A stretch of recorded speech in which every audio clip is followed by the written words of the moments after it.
It is a busy sports weekend at the O'Connell Center in Gainesville, Florida. Last night, gymnastics took center stage. Later tonight, it's men's basketball. But right now, the focus is on SEC swimming and diving.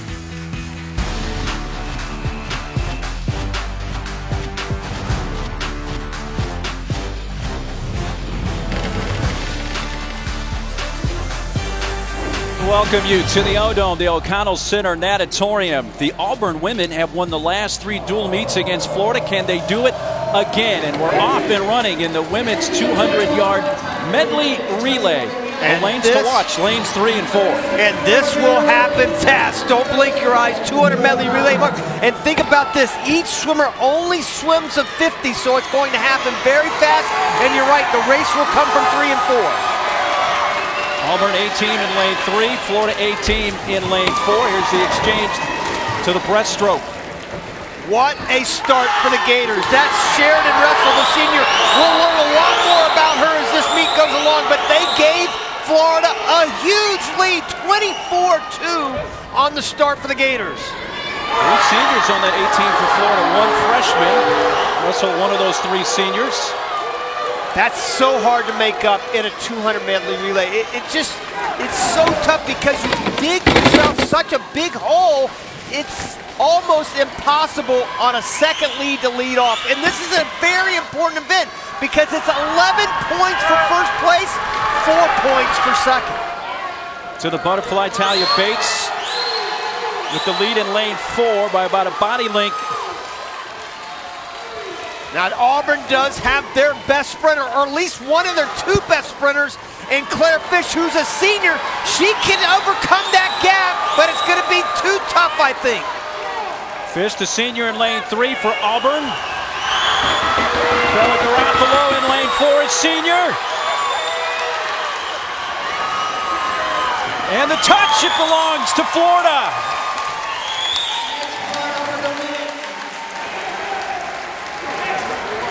Well, Claire Fish gave it a run at the end. Only 0.4 of a second separated them at the end. And remember, a full second at the beginning. And there's Dressel right now doing her job. That relay came down to that leadoff leg because after that, everything was fairly close except at the end. There's the last wall. Fish making a run. She scoots up right up against that lane line. You can see, trying to catch a little bit of draft. Just quite not enough room at the end. And the Gators got off to a huge, huge first event. 11 big points. And the 11 points for this medley relay. And they got third, which is another 2 points for them. So it's 11, 4, and 2. So that's a great start for the Gators. And the official results, that 138.73 time for the A-team. And as Rowdy just mentioned, Florida also taking third. So 9 points. And 3 points. So for the relay scoring, you see 9, 4, 3, 2, 1 from first to fifth. And on the individual relay races, 11, 4, and 2 first to third. Max 3 per team on the individual side. So to the men's 200 medley relay. Lane 1 is at the bottom of your screen, lane 8 at the top. The school colors are kind of similar. So the blue cap is Florida. The orange cap today is Auburn. Florida's in the even lanes. Auburn in the odd lanes. Martin Neely along with 3-time Olympic gold medalist Rowdy Gaines.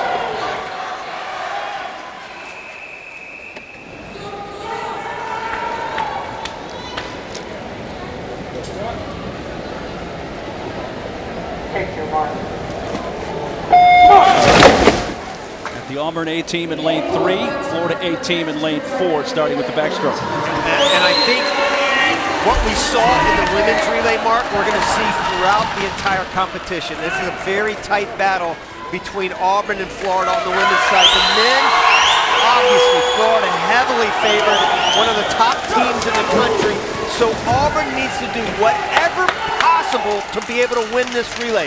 Because if they dig themselves a bigger hole than they're already in, based on the 1,000 in diving last night, it's going to be tough to overcome, even early on. We got a long way to go, but this is a really critical relay, at least to get second and third. Slight lead for Arente in lane 4 for Florida. Rossi's got to do it for Auburn. Now he's the senior. This is a young bunch here for Auburn. Florida also only 2 seniors and a sophomore and a freshman. So both teams are set up very well for the future. Florida A-team Eric Freeze in lane 4 with the slight lead. It's all about those exchanges. On a relay as tight as this, the exchanges are absolutely critical. And you can see Florida, with just like they did in the women, with a slight edge. That last turn is so critical. The Gators are going to do it again. Will Davis, the sophomore, in lane 4. Matt Yitch in Auburn, lane 3. And the touch by Will Davis. And Florida wins the men's 200 medley relay. What a start. What a start for the Gators. You could not have asked for anything better than this relay right here for the Florida Gators, to get off, to build a little confidence, build a little momentum into the rest of the meet. The exchanges, as I said, absolutely so critical here. Halfway through, backstroke, breaststroke, and then you go to the butterfly. It's so important to keep that momentum going into and out of the turns. The most important 5 yards is that right there, going into that wall, getting up underneath that huge wave the swimmers bring, and then to the very end so you can get off to a great start. And Florida did get off to a great start. One of the top times in the country this year. Men and women each winning the 200 medley relay. There's the numbers for the men's side. The 127.83 is the winning time for the Florida A team. B team takes third as well for the Gators. Couple of races in, it is terrific to have you with us from Gainesville, Florida, along with University of Texas All-American and Big 12 Diver of the Year, Kat LaRocca, and Hall of Famer, Rowdy Gaines. I'm Mark Neely. Kat, let me start with you. What can we expect on the diving side? Well, Mark, it's senior day here in Gainesville, so I'm looking at the seniors. Brooke Madden, she already won 1 meter, and up on 3 meter, if she can kind of channel that emotion and the sentiment that goes into senior day. I look back at mine, very emotional, a lot of reflection on the previous 4 years, but trust me, you want to win and you want to go out on top.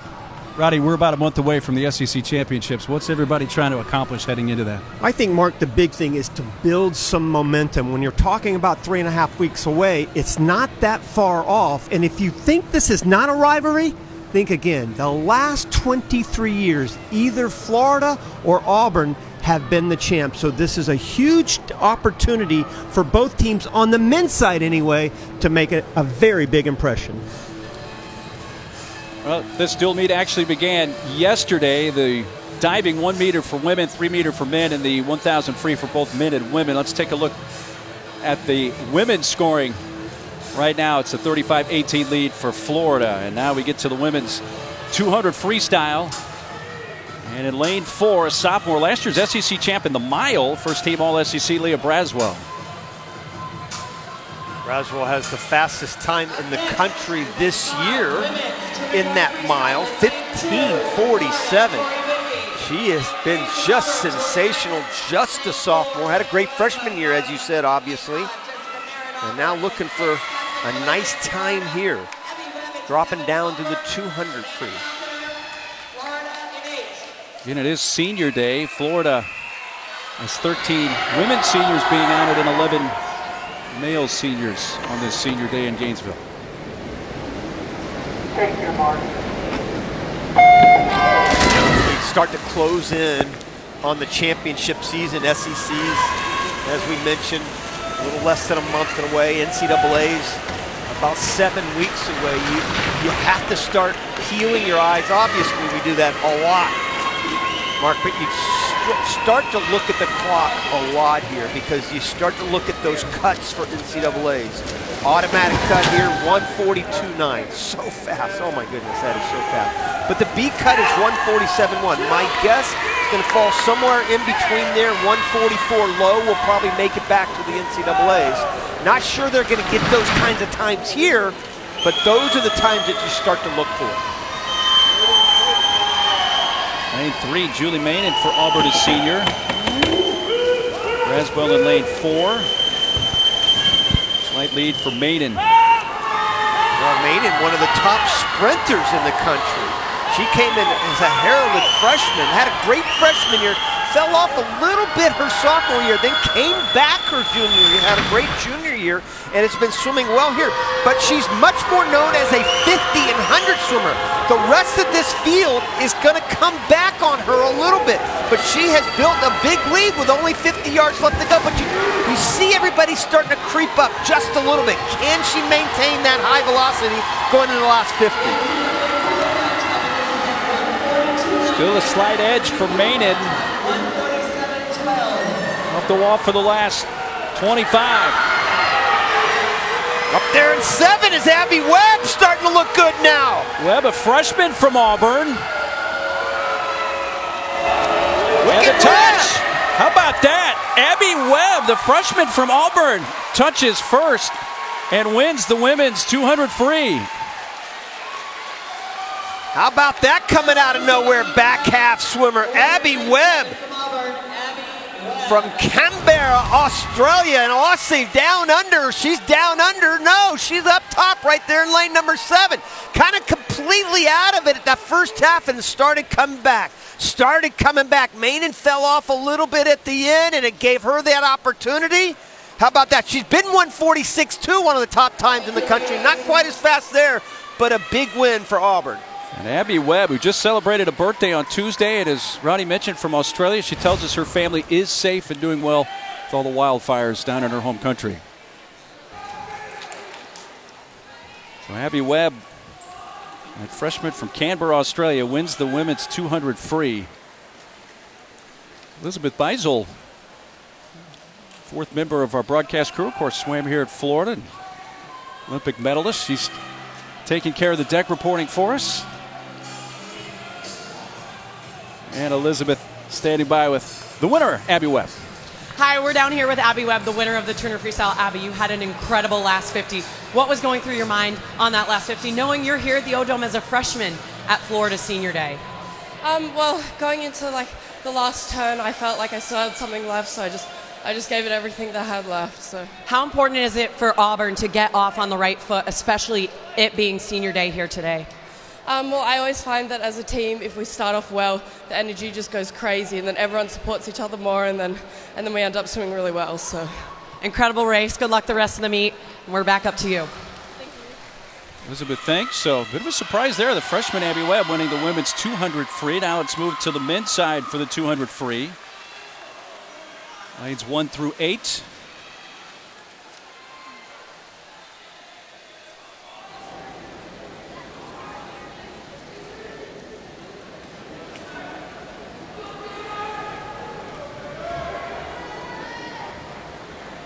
Who sticks out here in the men's 200 free for you, Rowdy? Well, Clark Beach in lane number 6 has had a great career thus far. One of two twins here. Clark and his brother will see a lot of later on, but he's really more known as a backstroker, but being that long axis stroke, he could be very good. There's a lot of youngsters in here. Only one senior, and that's Owen Upchurch in lane number 7. Everybody else is an underclassman. 4 juniors and a freshman and a sophomore. You mentioned the twins. You got Clark Beach, his brother Ethan Beach. The other set of twins, the Davises for Florida, Isaac and Will Davis.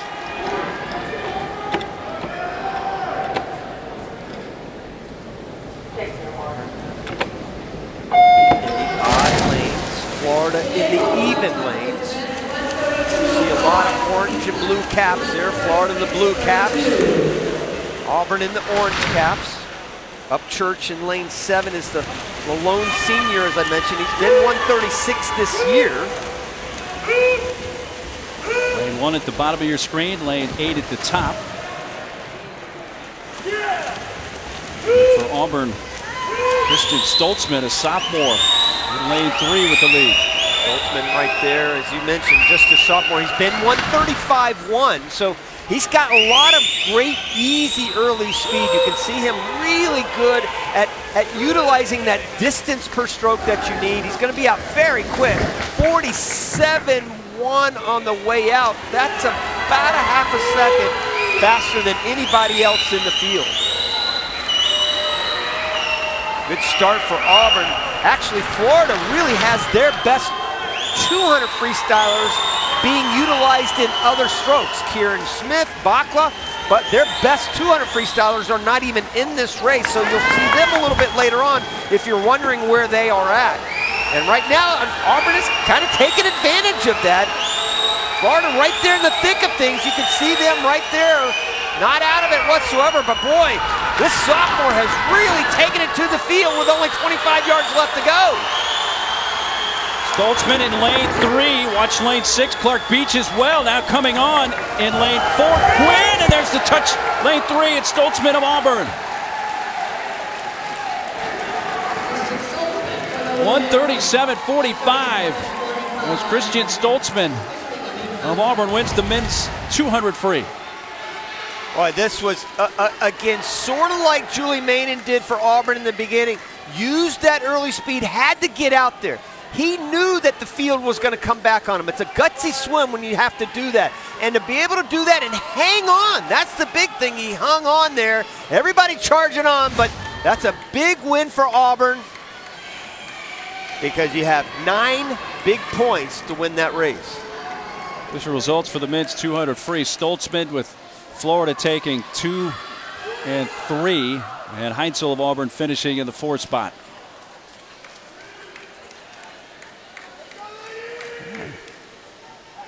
Dressel's in the crowd. Caleb Dressel. Right there with a gray cap. Just had a chat with him a few minutes ago. He's so proud of his sister Sheridan on her senior day. I remember being here a couple years ago, Mark, with his senior day.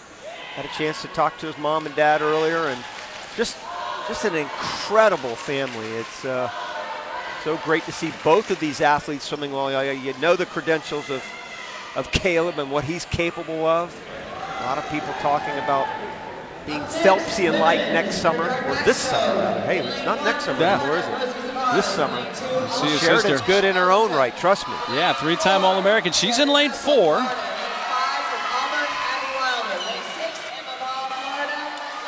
What a year she had her junior year. There's dad right there, mom there to the left. The whole family came over from the Jacksonville area, only about an hour drive. Dressel, 50.9 last I should say last spring at the NCAA championship. She had just a great junior year. Been 51.7 already this year. And Florida has 2 swimmers in the top 20 thus far this year. You count Emma Ball, that is 2 fantastic seniors for the University of Florida. And look at this, taking off just exactly where she left off in the medley relay when she was 24.2. How about that, 25.2 going out, Mark? Already a sizable lead for Sheridan Dressel. Look at this, wow. Look at the line that she has built over everybody else in this field. And Florida running 1-2 right now. But she is going to be very quick. 25.2. Remember, she's been 51.7 this year. Can she be close to that? I think she'll be under it.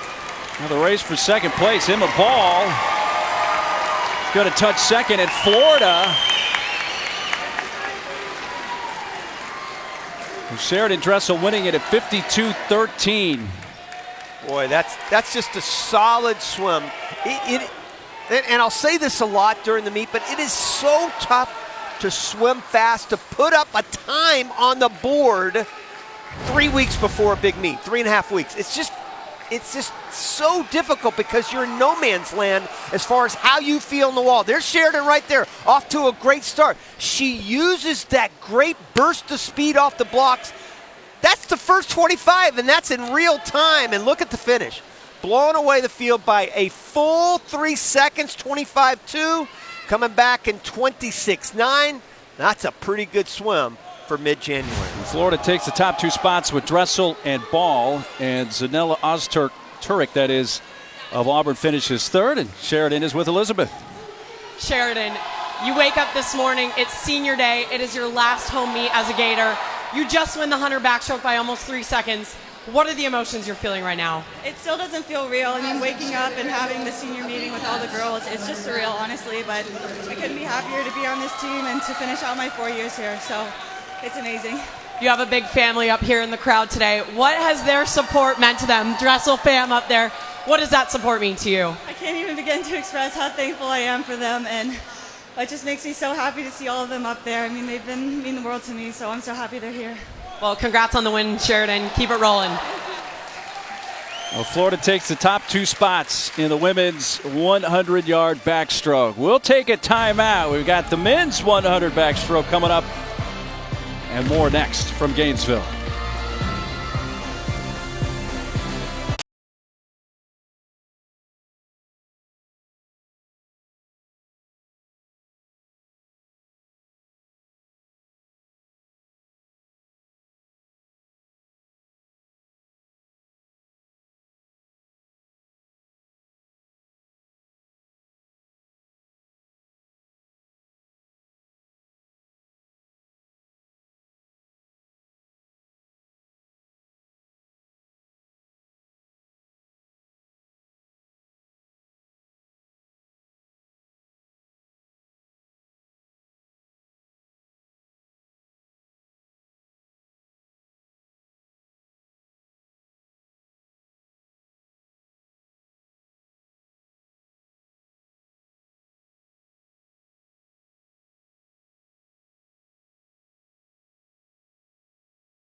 Coming up tonight, we've got another men's hoops doubleheader for you right here on the SEC Network and the ESPN app. Anthony Edwards in Georgia host Ole Miss in Athens, and that's our first game, 5:30 Eastern, 4:30 Central. Then we take you to Columbia for Vandy taking on Frank Martin and the South Carolina Gamecocks.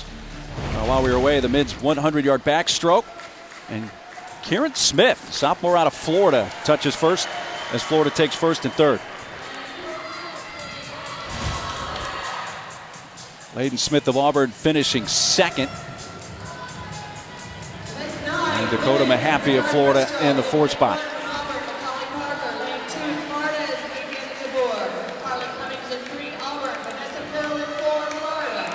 We're back here at the O-Dome at Gainesville. Time for the women's 100-yard breaststroke. And in lane 4, Vanessa Pearl, a sophomore, kind of been dealing with some migraines. It's taking a bit of a break from swimming, but she's back routing. What a year she had as a freshman. See, she's the record holder for the 200 breast, 208 flat. She's also the school record holder in the 200 IM. Both of those records set last year.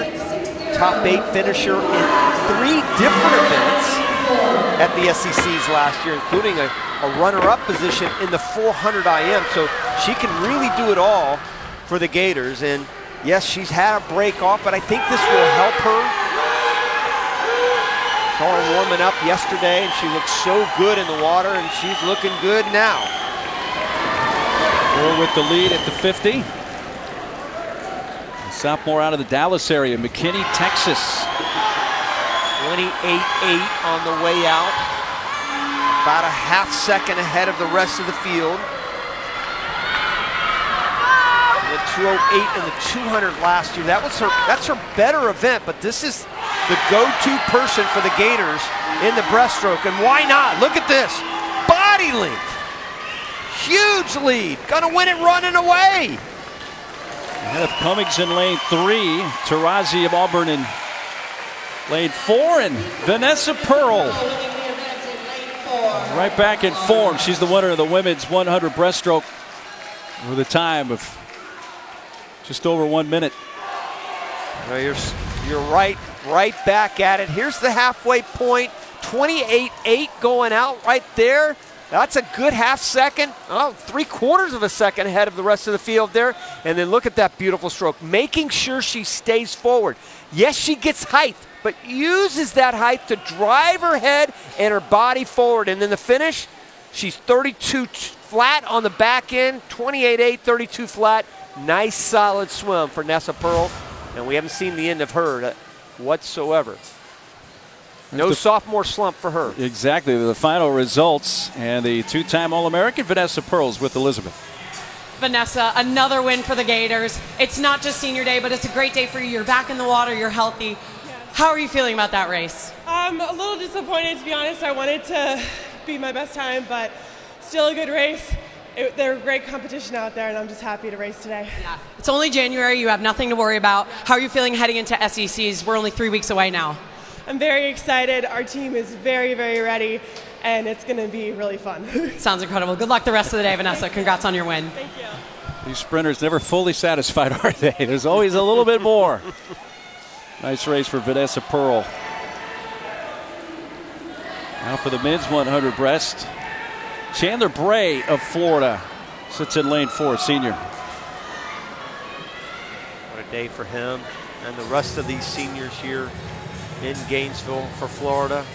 Had a wonderful ceremony before the meet started, honoring all of those seniors, both for the men and women for Florida. There's nothing quite like senior day, and I'm sure he would love to go out a winner here on his final meet here in Gainesville. Yeah, you got 3 seniors for Florida in this race. Not only Bray in lane 4, but Morente in lane 2 and Sanders in lane 6.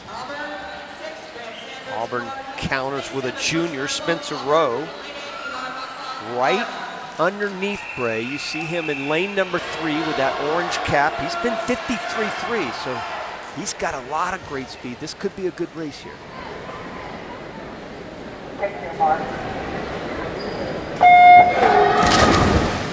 Slow off the blocks for Rowe in lane 3. Good start in lane number 2. Laurente from Florida, he, as you said, is a senior. Bray there in lane 4. 3-time SEC champ. SEC titles in the 200 400 medley relay. Boy, Laurente is looking very good going out. He's going to be 25.8. Only guy to break 26 seconds going out. How about this senior doing the job? Florida running 1, 2, and 3 right now.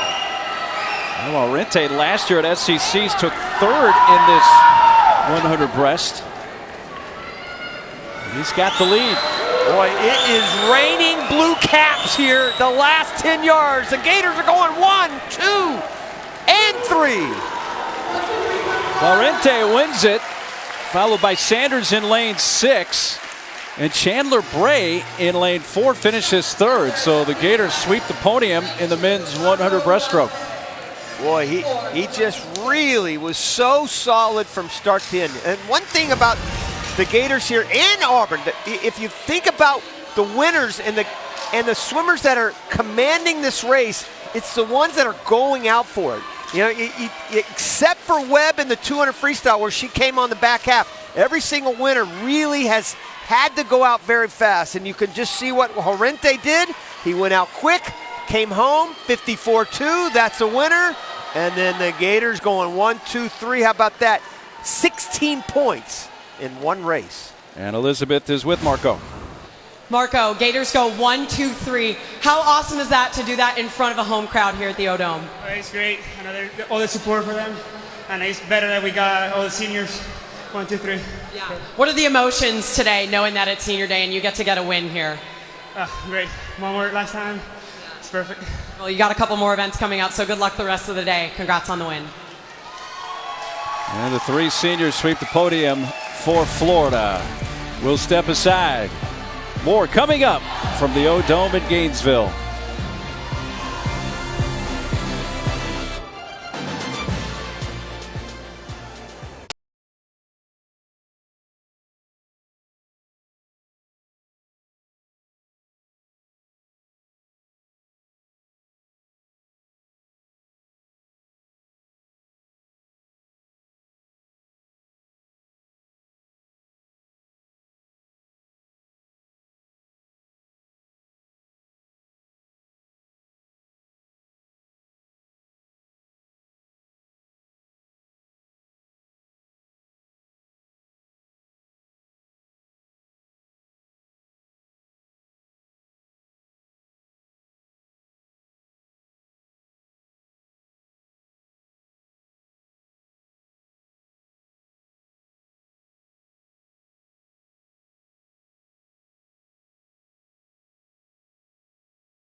Back at the O-Dome in Gainesville for the school meet, Auburn and Florida. Take a look at the team scores on the women's side. Right now, Florida with the 65-46 lead. And on the men's side, also a lead for the Gators. Right now up 61-32. Part of this weekend here in Gainesville is honoring the 2010 Florida Women's National Championship team. And big member of that, Teresa Crippen. She's down on the deck with Elizabeth Beisel.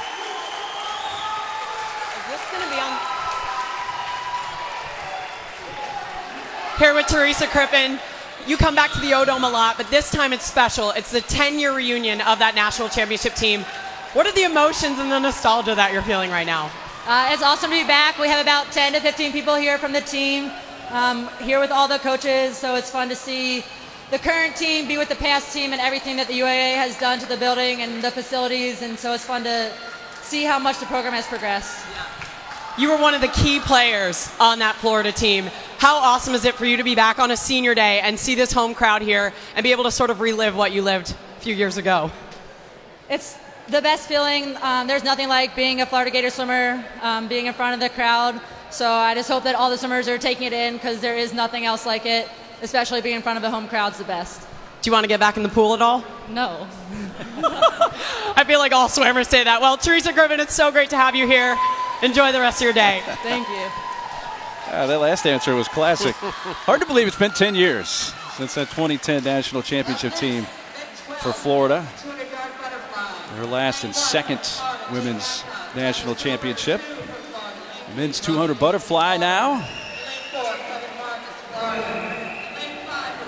Let's take a look at the lane assignments, including in lane 2 for Florida, senior Tyler Silver.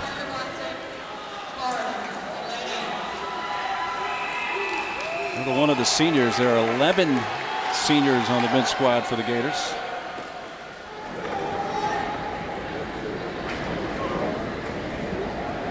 Take your mark.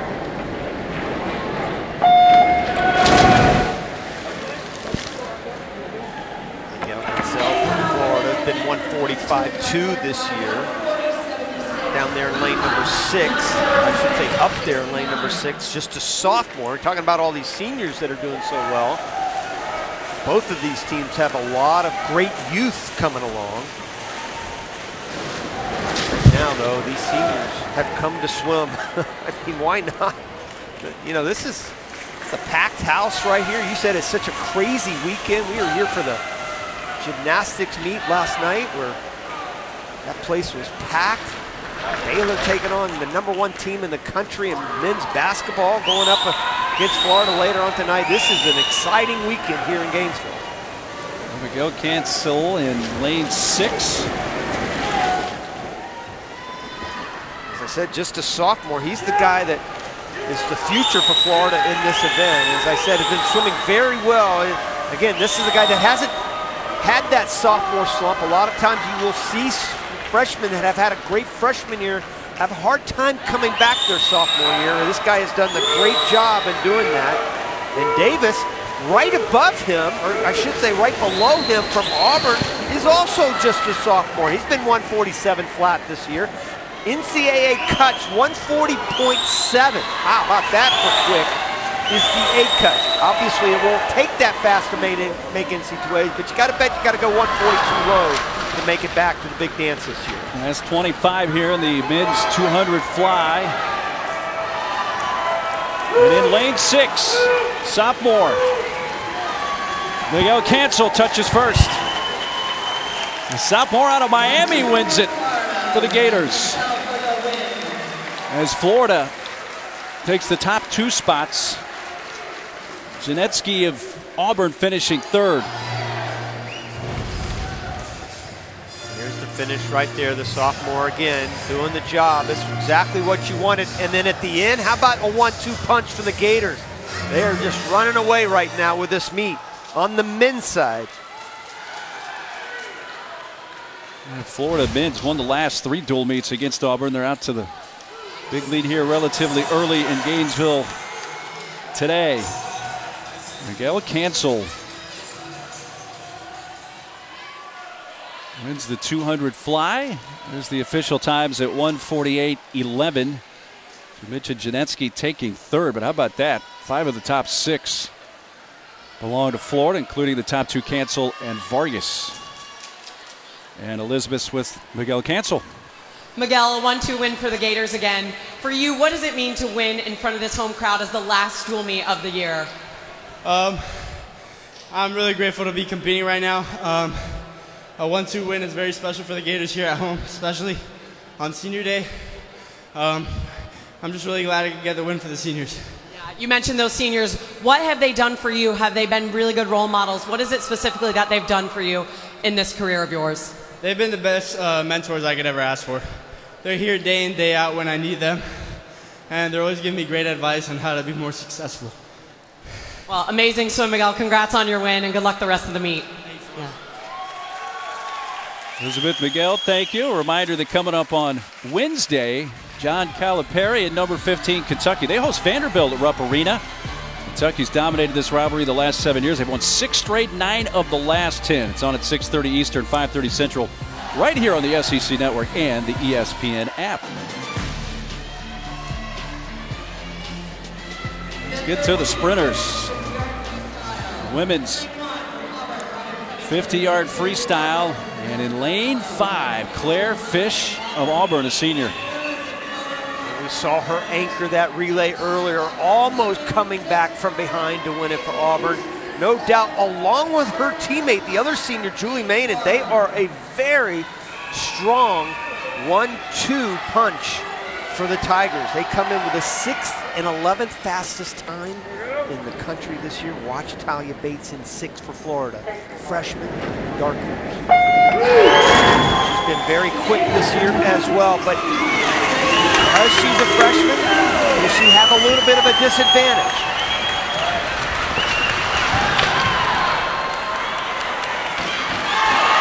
And here they come. Kutch in lane 7, lane 3, Maiden in the touch. It's Claire Fish in lane 5 at 22.66.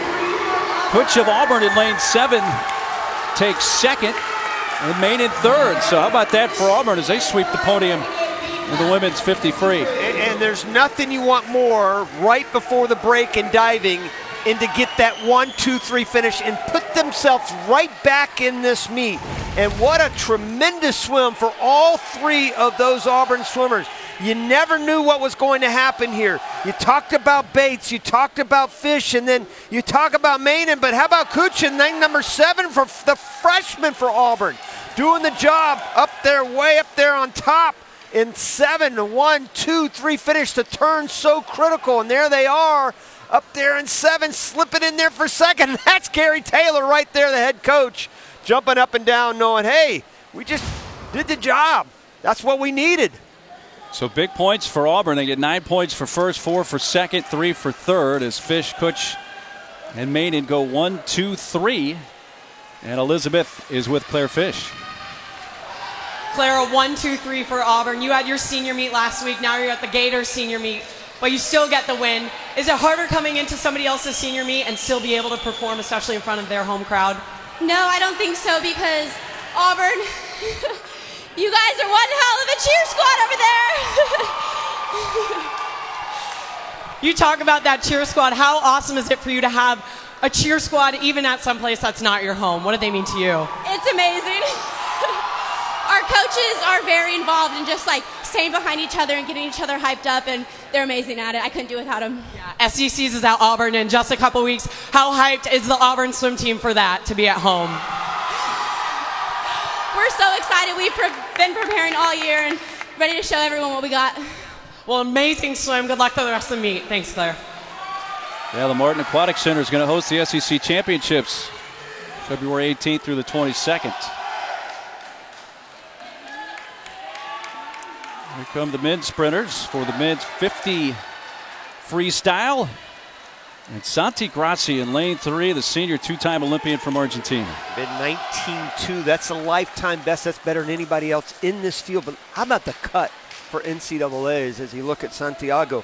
18.96. First time in history the A cut has ever dipped under 19 seconds. Gosh, I remember it wasn't that long ago. Freddie Bousquet becoming the first swimmer in history ever to break 19. Now all of a sudden that's the A cut to make it. 19.9 the B cut, somewhere around 19.2, 19.3 should make it back. 19.3 made it back last year. Will Davis, excuse me, Mark, but Will Davis has also been 19.2, so he actually has a faster time than Grassi, so it really should be between those two guys, at least on paper. You never know what happens in a race like this. 4 and 3.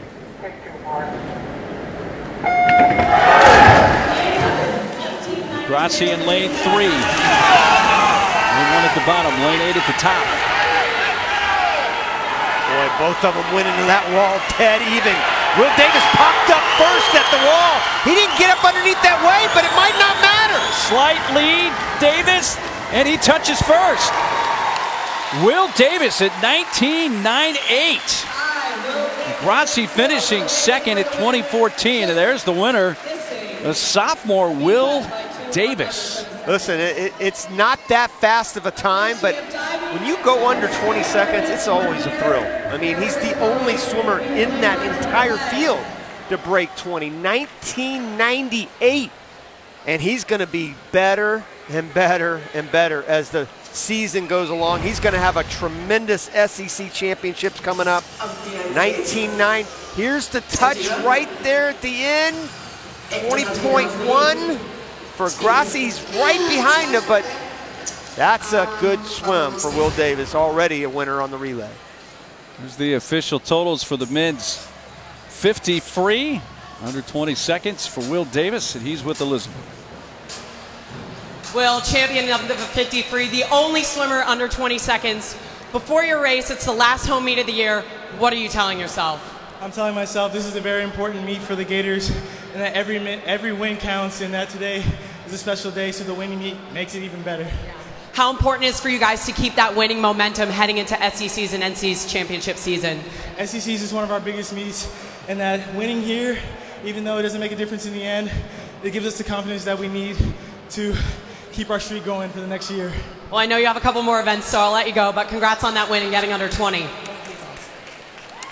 Will Davis, part of the two sets of twins for the Florida men, including his brother Isaac Davis. There's the women's score right now. How about that? Auburn has taken a slight 75-74 lead through 8 events. When we come back, time for the Divers.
Well, gymnastics takes over the SEC network every Friday night. Next Friday, Missouri hosts number 15 Arkansas in Columbia at the Hearn Center at 7 Eastern, 6 Central.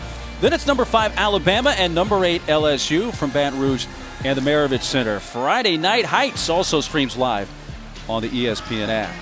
Back here at the O-Dome in Gainesville, another one of the members of the 2010 National Championship team, Cara Salamone, is with Elizabeth. Yeah, I'm so happy to be here with Cara Salamone. You were a key part of that 2010 National Championship team. You were a diver on the last night of that meet. You had one of the most clutch performances ever off that 10-meter. Can you bring yourself back to that moment and walk me through what you were feeling in that 10-meter? I just knew that the swimmers had got it done on their end of the pool, and I was hoping that I could just pull out a good performance, score some points so that our team could pull ahead. Donnie had told us that if we got two divers in the finals, we had a chance, so I just knew that I wanted a good performance. I wanted to help my team, and that's what happened. What does it feel like to win a national championship? And not even just individually, but for a team. What is that emotion like? Oh, it's the best feeling in the world. It's unlike any other feeling. It's giving me goosebumps as we speak, and to be a part of the Gator Nation is like 10 times even more exciting, so it was very special.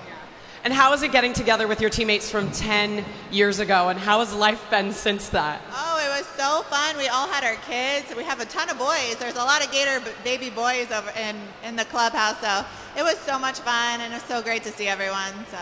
Well, Cara, congrats on being back here 10 years after your win, and it's so nice to have you. We're going to be back up to Mark. Elizabeth, thanks very much. Well, if Cara Salamone wasn't enough of a hint, what's next?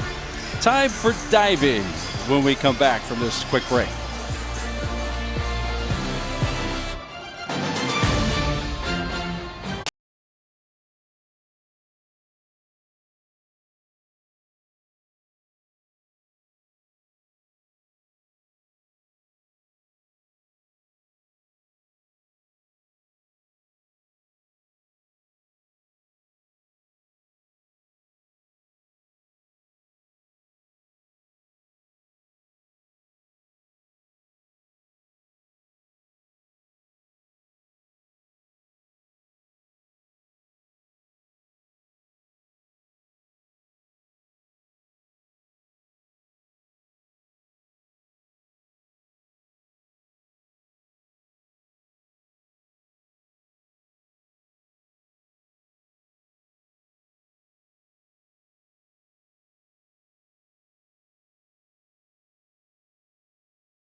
It is pretty much standing room only here at the O-Dome in Gainesville. Big crowd for this dual meet between Auburn and Florida. Great to have you with us on the SEC Network. We're heading to the diving side. We have the women's 3-meter first, then the men's 1-meter. And we bring in 4-time All-American and Big 12 Diver of the Year from the University of Texas, Kat LaRocca. Here. I love this crowd. This is incredible. For a dual meet like this, I know it's a rivalry, but you look at this, standing room only is an understatement. What a fun atmosphere to dive in. I'm a little jealous right now. Who can we compare this to? Was it Texas and Oklahoma? What was the big diving? Texas and Texas A&M, because back in the day, right. I'm going to age myself, but Texas A&M used to be in the Big 12. They did. They were. Yes. So they were close by. Similar in terms of caliber when it came to the swimming and diving as Texas, so it was always a really fun rivalry. Well, we did get to see the women yesterday on the 1-meter and the men on the 3-meter. Let's take a look at the women's 3-meter springboard, the field for the 3-meter springboard, including Brooke Madden, who won the 1-meter yesterday. And there's our field. You mentioned Brooke Madden. She is a senior coming off of a victory on the 1-meter. Abigail Howell, also a senior for the University of Florida. Ashley McCool and Allison Myard, though, from Auburn. Myard could really give Brooke Madden a run for her money. They went 1-2 in both events last year in this dual meet. And this is not the first time they're seeing each other either. They've competed recently in the Auburn Invitational. Well, that's the field of 5. There are 2 other exhibition divers that start. So this is Emma Whitner, University of Florida, and now Lauren Snyder of Florida. So again, the first 2 are the exhibition divers. This is an exhibition dive from Lauren Snyder coming up. And that's a result of only being able to have a certain amount of athletes score points for your team. So they have more divers on the University of Florida team than they can score. So they still get to dive, get the experience and the exposure, but their scores won't necessarily count into the team score. Beautiful front 2.5 pike though, so a great start. We'll see how the judges kind of gives us a gauge, a 7, 6.5, some solid scores. Only 2 judges in this meet, which is a bit unique. Being a dual meet, they're really only able to bring 2 judges in. So here's our first diver for the official field. This is Abby Howell, a redshirt senior at Clearmont, Florida. She'll be competing at 105B, a front 2.5 pike. Oh, terrific height off of the diving board and excellent distance. The height, the distance from the board, how powerful they are in the air is something that these judges are looking at. You see her perfectly balanced at the end of the board. Tight pike position, just a little bit of a splash there when she hits the water. 6.5 and a 7 for Howell on her first dive. This is Elizabeth Perez, Florida. Competing the same dive. She's got a lot of power there. You can see her try to control that dive at the end as she's reaching for her hands. She's trying to make sure she enters the water vertical. Judge 1 loved it with a 7.5. Judge 2, 6.5. Total points, 50.4. Elizabeth right Perez. There, trying to control it, make sure she doesn't over-rotate and control that splash. Ashley McCool from Florida. Another front 2.5 pike and the best entry into the water we've seen so far. Excellent height off the diving board as well. 7.5s from both judges, taking the lead with a total score of 54 points. Wow, she mentioned a couple of 7.5s. There's Allison Maillard. We see our first Auburn diver. Finished 3rd in the 1 meter. She's going to stick with the front 2.5 pike trend. This is her easiest dive of the event.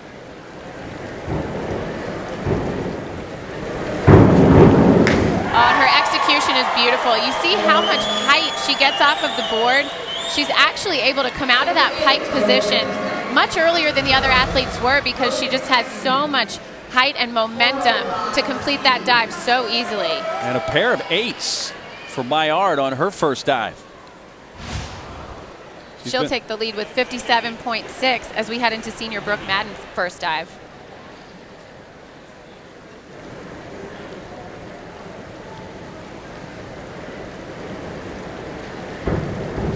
The only diver in this round who's choosing to start with a backwards takeoff. That's an inward 2.5 in the tuck position. Beautifully executed. 7s from both judges. Maybe a slight over rotation when she hits the water. Right there, you see her legs are not quite perfectly vertical, but a good entry and a more difficult dive than what we saw from the other athletes.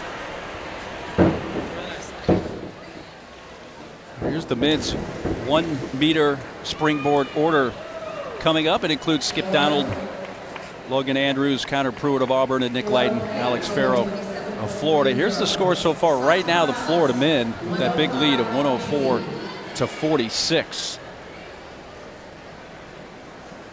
So a lot of ground Auburn needs to gain. Florida men have won the last 3 dual meets against the Auburn men, but it's been the other way around for women. Auburn women have won the last 3 dual meets against the Gators. So for the men's 1 meter, Skip Donald, a freshman. Freshman starting things off with a 405C. That's an inward 2.5 tuck. You're going to see him jump backwards but rotate forwards towards the diving board 2.5 times. Oh, what a great start. A little too cautious coming out of that tuck. Left it just a little shy of vertical when he hit the water, but an excellent entry. The judges really look for that splash. 6.5 and a 7 for the 2 judges. Skip Donald's first dive. Here's Nick Lydon from Florida, finished 5th in the men's 3 meter.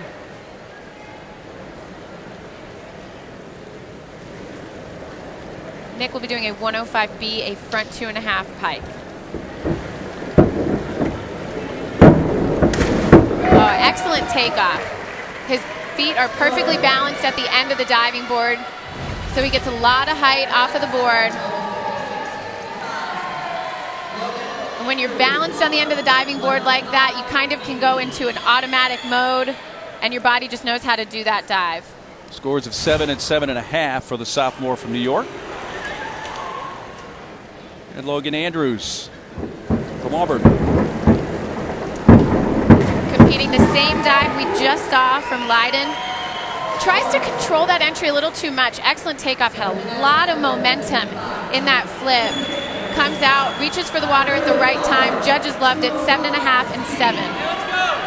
Brings up Connor Pruitt, a sophomore for Auburn who's had a long history with the Auburn diving coach, Jeff Schaefer.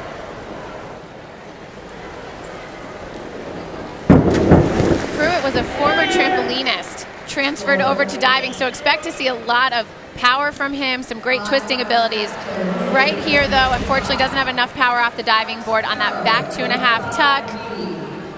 You see him reach for the water, just not quite enough rotation, which is where he gets all that splash, just bouncing off of his shoulder since he didn't quite make it all the way around. 5 and a 5.5. Being short on that entry. Here's Alex Farrow, senior for Florida. Coming off of a win on the 3-meter and off to a great start. A little bit easier of a dive than we saw from Connor Pruitt in the round before, but a front 2.5 pike. Very well executed. Great tight pike position there, pointed toes. 7.5 and 7 from the judges. So we're through one round, the women's 3-meter and the men's 1-meter. Here's the, well, very much different story on the women's side. Auburn by a single point right now, 75-74 over Florida. And we have only one Auburn diver in this event as well. Now she's very capable of winning this event. Meyert is very talented, also has the highest degree of difficulty. 1 point over Madden and McCool. So if she can execute on those tough dives, she does have the advantage.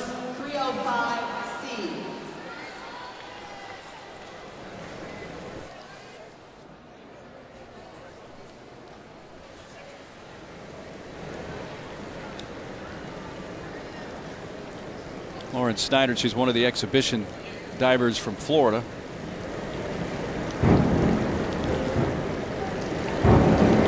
Reverse dive we've seen, excellent. You can hear the crowd cheering. They loved it. A reverse 2.5 tuck.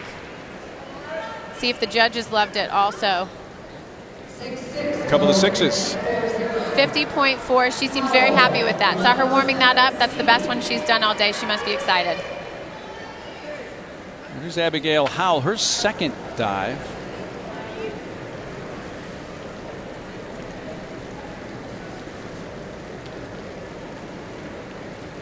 So with all the Florida divers,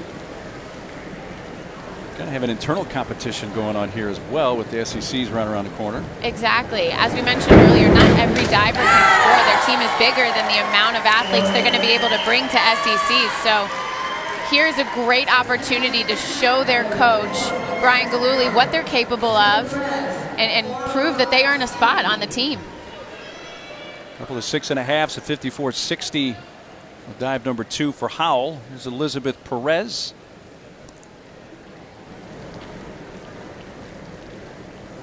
This is an inward 2.5 tuck.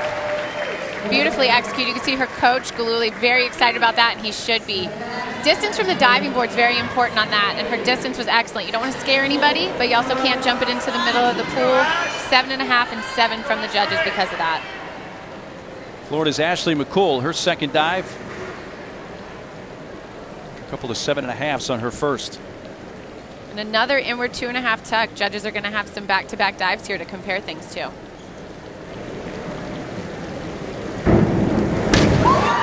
Oh, a little bit more of a splash than we saw from her teammate before. I think right there she jumped a little bit further away from the diving board than she wanted. You want to make sure you get the right angle coming off of the board. However, she manages to keep her composure and still a beautiful dive. 6.5 and a 7. 54.68 on that dive. Allison Maillard of Auburn.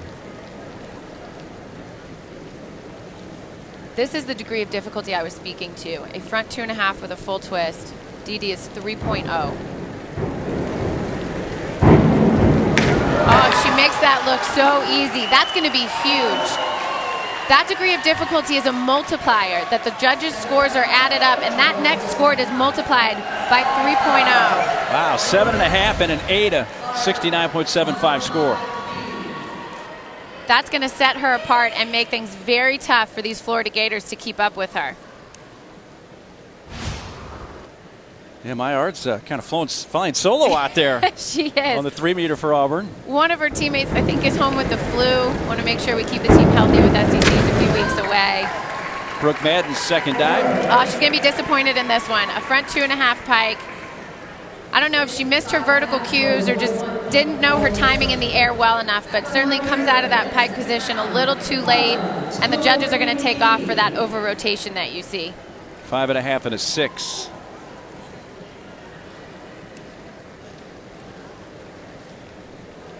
So we're through 2 rounds of the women's 3-meter.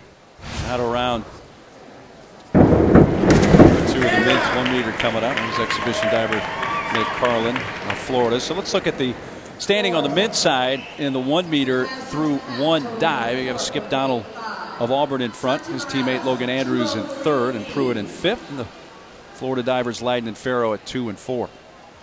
Such a tight race, but within 6 points of each other after the first dive, it's still anyone's competition. Yeah, really 2, 3, and 4 are all basically knotted up there, tied for second.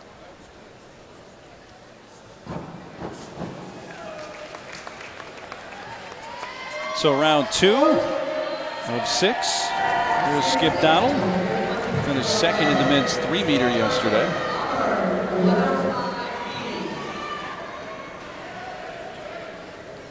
Skip competing a front 2.5 in the pike position. The degree of difficulty here is a 2.6.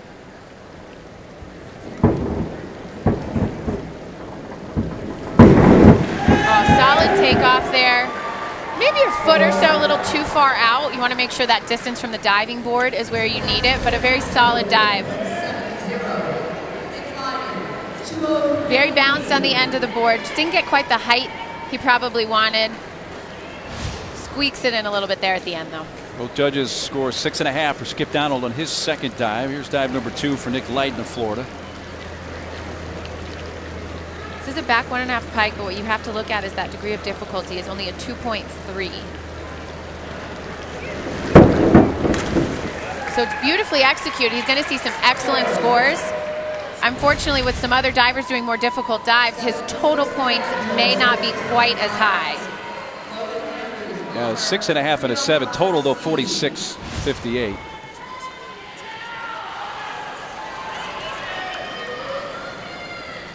Logan Andrews of Auburn. On the flip side of that, we see a reverse 2.5 in the tuck position. DD is a 3.0 here.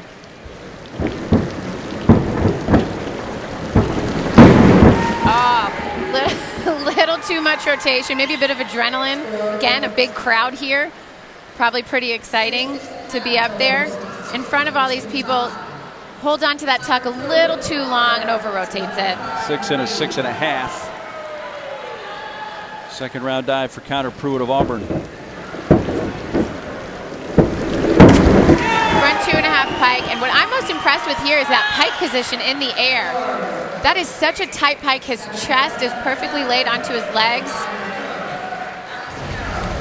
Beautiful position midair. A couple of 7.5s, so 58.50 on this dive. You know what? His entry isn't too bad either. He has one of the best entries in this entire competition. Right there, you see that beautiful pike position frozen there, and then a beautiful entry as well. Final dive of round 2 belongs to Alex Farrow. The first twister we've seen. It's a front 1.5 with 2 twists. Degree of difficulty is a 2.6. Now, when you're twisting in the middle of the air, you want to make sure you keep your legs straight and close and tight together. You don't want any of them crossing or your feet crossing. It's things that the judges are looking for. Couple of rounds down in the women's 3-meter and men's 1-meter. So let's step aside. More diving ahead from Gainesville, Auburn, and Florida.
Coming up tonight, we've got another men's hoops doubleheader for you right here on the SEC Network and the ESPN app. Anthony Edwards and Georgia host Ole Miss in Athens. That's our first game, 5:30 Eastern, 4:30 Central.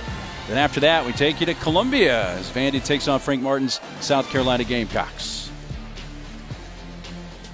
Well, back here at the O-Dome yesterday, Mitten dove the 3-meter springboard, beginning with Logan Andrews. Logan Andrews put together a great 3-meter list, including that front 3.5 pike, his best dive. However, it wasn't quite enough to keep up with Alex Farrow from the University of Florida. Also a front 3.5 pike here, and then closed out his round with a front 2.5 with 2 twists.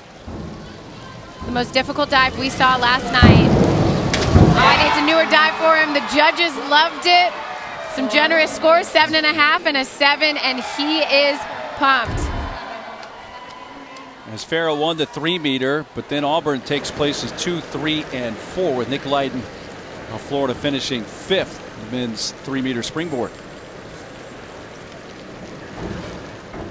So here's where we are right now in the men's 1-meter, going on through 2 rounds. And you just saw Farrell, who won the men's 3-meter. Right now he is leading through 2 rounds on the 1-meter, but still pretty tight up top. Still very tight. I think what's going to be interesting is as we move along through the competition, you see from Logan Andrews and Connor Pruitt some really difficult dives, whereas Alex Farrow and some of his teammates have lower degrees of difficulty. We'll see if the harder dives end up paying off. It's Nick Carlin, one of the exhibition divers from Florida. It's a reverse 2.5 in the tuck position. 5, 5.5 with a total score of 47.25 from the judges. And the other exhibition diver is Santiago Morales of Florida. Also a reverse position, but this time just a 1.5 in the pike position. Oh, it leaves that really shy of vertical. Doesn't quite see his spots there to know when to come out of that pike and reach for the water at the right time.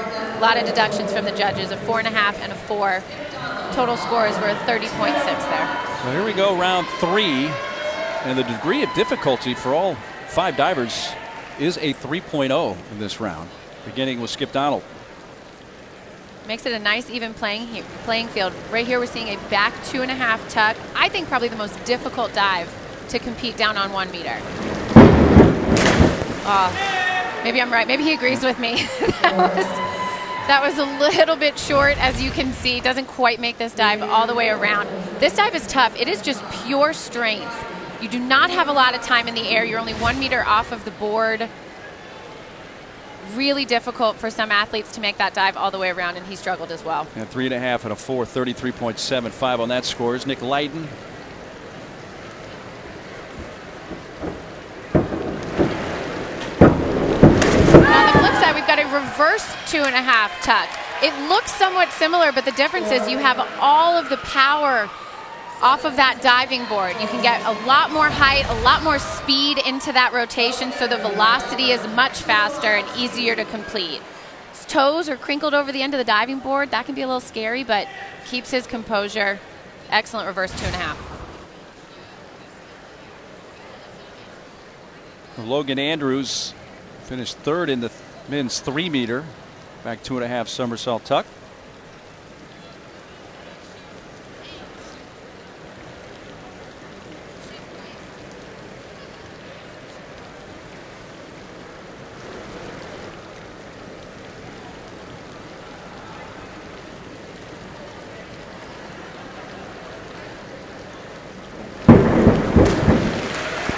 He certainly made that dive a lot easier. Took a long time to get off of the diving board there. That's something the judges can deduct for if they take a little too long to start their dive. And a 5.5 and a 6. Do you think that was the case there? It might be, because the dive looked great in the air. A bit of a splash when he hit the water. They were certainly going to take off for that splash as well. Connor Pruitt. What a beautiful reverse 2.5 tuck. I'd like to see him point his toes. I think that would make a big difference in terms of just the overall look of the dive. But that entry into the water was absolutely phenomenal. Again, you want to see him bounce on the end of the board. Doesn't have his toes hanging over like we just saw before. Beautiful entry into the water. Those flexed feet are the only area where I could see if I were a judge I'd want to take off. Final dive of round 3 for Alex Farrell. Repeating the same dive, oh, just as well. This is incredible. That was clutch. To go back-to-back against a dive where somebody gets a 7.5 or an 8, and you come back and do the exact same thing, and you point your toes. The judges are going to love it. And Farrell answers Pruitt, numbers 69.75 on the dive with a 7.5 and an 8 from the two judges. And we're halfway through the men's 1 meter springboard. So halfway through the women's 3 meter, we have Ashley McCool in front with Maillard, the lone Auburn diver, right now in second place. And this is a tight competition. 11 points between first place and fourth place. That can easily be made up. Ashley McCool's last round dive, we missed it, but it was a front 3.5 tuck for 7.5s, and that's what made her stand out above her other teammates.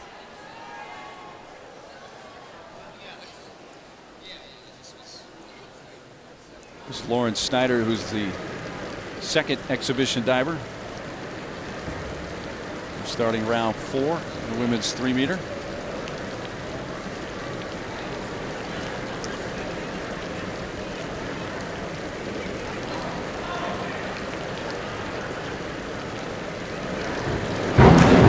Inward 2.5 tuck, just not quite enough velocity in that rotation, enough speed to make that all the way around.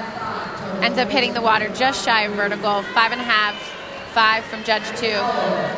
Total score of about 42 points. So here we go, round 4 in the women's 3 meter. Abby Howell, University of Florida.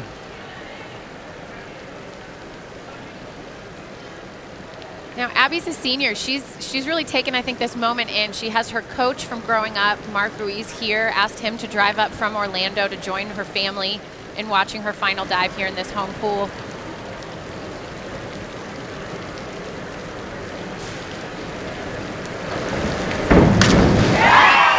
Proud of that. A back 2.5 tuck. Looked great in the air. You can see her teammates really cheering for her. I think just a little bit too much of a splash right here when she hits the water. 6.5s from the judges as a result, but a really solid back 2.5. 54.60 score for Abby Howell. Elizabeth Perez, a reverse 2.5 somersault pike in that 3.0 degree of difficulty.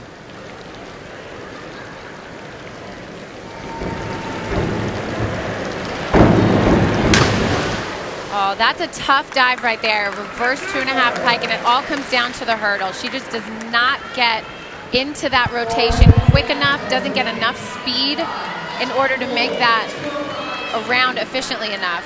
4s and a 3.5 from judge number 2 as well. There's Ashley McCool from Florida. Back 2.5 somersault tuck.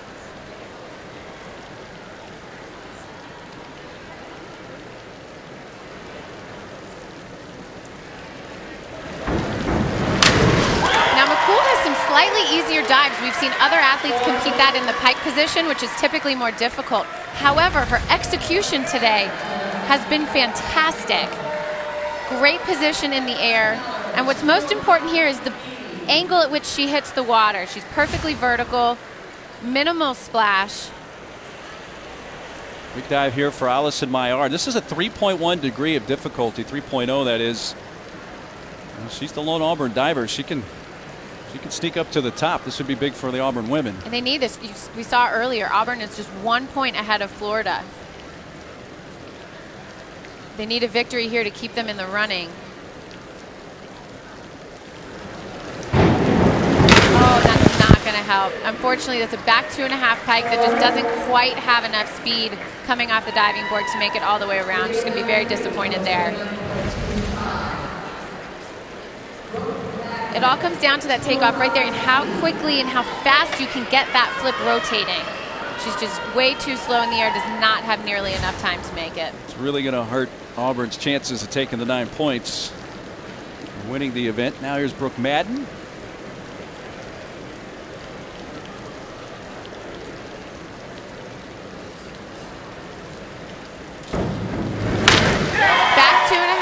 similar from what we saw from Ashley McCool, her teammate. Again, lower degree of difficulty, but we haven't seen anyone execute those tough dives very well, so these easier dives look like they might be the key to winning these events. She makes that look easy, beautiful timing, a little bit too much of a splash when she hits the water.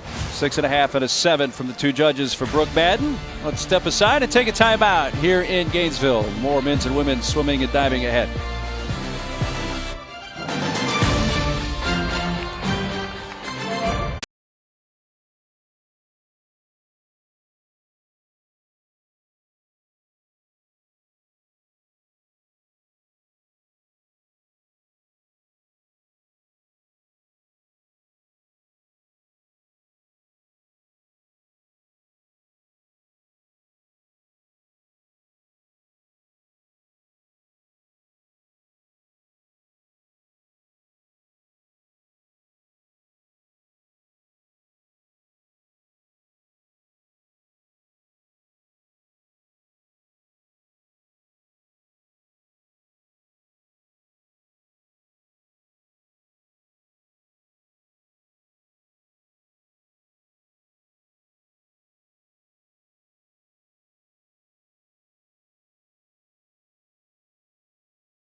Coming up on Wednesday night, John Calipari and number 15 Kentucky host Vanderbilt at Rupp Arena. Kentucky's dominated this rivalry the last 7 years. They've won 6 straight and 9 of the last 10 against the Commodores. At 6:30 Eastern, 5:30 Central, right here on the SEC Network and the ESPN app. We welcome you back to the O-Dome in Gainesville. Dual meet between Auburn and Florida. Let's take you back yesterday when this meet began. And it was Brooke Madden the entire event. You see almost a perfect back 1.5 pike there. She was so solid and consistent all 6 dives. And her final dive here, a back 1.5 is what closed it out for her to win her final 1 meter competition here in the O-Dome as a senior. So Madden won it with McCool second. Maillard finished third, and Perez and Whitner being one of the exhibition divers for Florida. That was the finals from yesterday for the women's 1 meter springboard. So we're going to bring you the final 2 rounds for the women's 3 meter and men's 1 meter. Exhibition diver Emma Whitner. In these last 2 rounds, we're going to see a lot more twisting dives. So a front 1.5 with 2 twists. Every diver has to compete a twisting dive. It's one of the requirements. You see 6 dives from every athlete. They need to make sure they cover at least all 5 categories in those 6 dives: forward, backward, reverse, inward, and twister. So you see the totals through 4 rounds. Maillard, after that last dive, has dropped to 4th. You got McCool, Madden, and Howell now 1, 2, 3 for Florida. As as we enter the last 2 rounds. And Maillard has some difficult dives that if she's able to compete well, she might be able to try to jump back into that top 3, but it is going to be tough.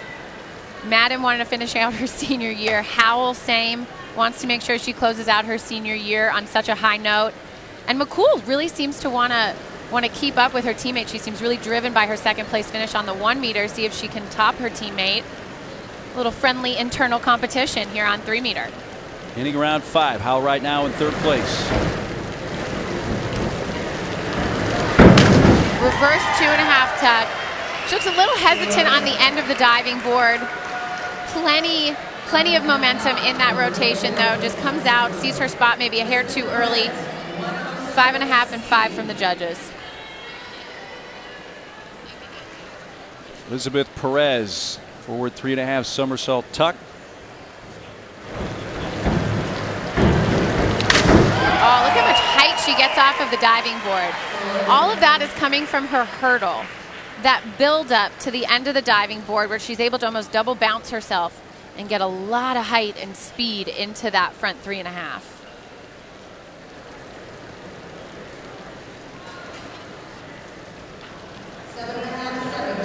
Ashley McCool, reverse 2.5 somersault tuck for her 5th dive. Ashley's been all about consistency today. Just solid diving, no big misses.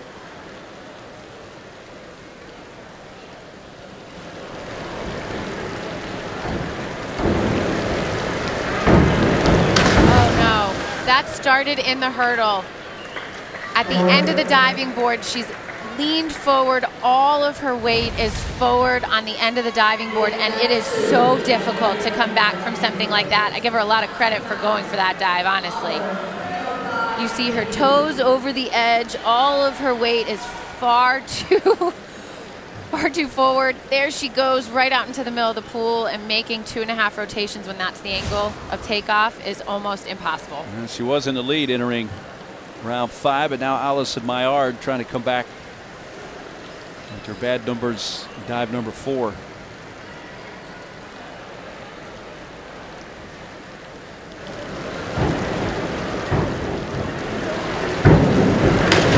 Wow, complete opposite hurdle compared to the dive we just saw in terms of balance and composure at the end of the board. Her takeoff is exactly what you want. A lot of balance. Gives her the right angle here. So when she's coming off the board, she's able to comfortably get into that pike position, have enough speed to easily make 2.5 flips. 6.5 and a 7 and a score 60.75 that time for Maillard. Final dive of round 5, Brooke Madden. A little bit over the edge of the diving board too, but not quite as bad as her teammate Ashley McCool. Doesn't affect her at all.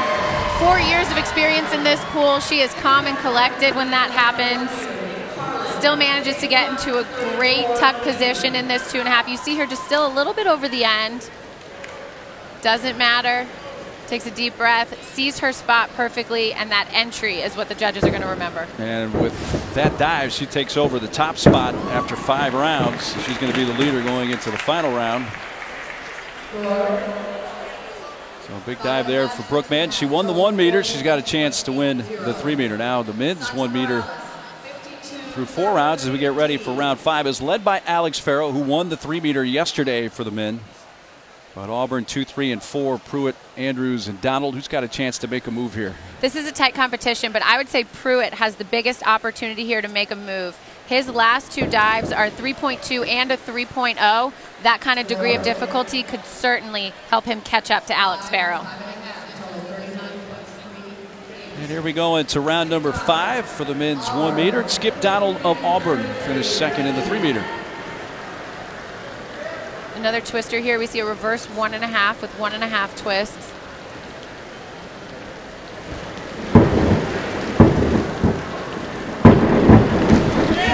Beautiful dive. I thought that would have a better entry based on the top of that dive in the air. His body is nice in a nice tight twisting position. When he hits the water, hits at the perfect angle, just catches a little too much of a splash. Pair of sevens with a degree of difficulty, a score of 54.60 for Donald. Nick Lydon, sophomore for Florida. His 5th round dive is an inward 1.5 pike, a DD of 2.4.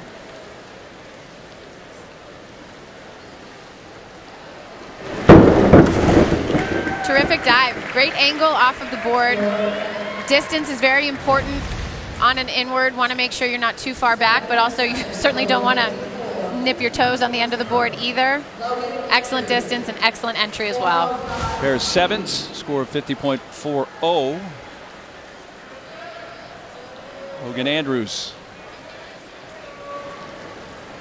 You see there a DD of 3.1. He'll be doing an inward 2.5 tuck.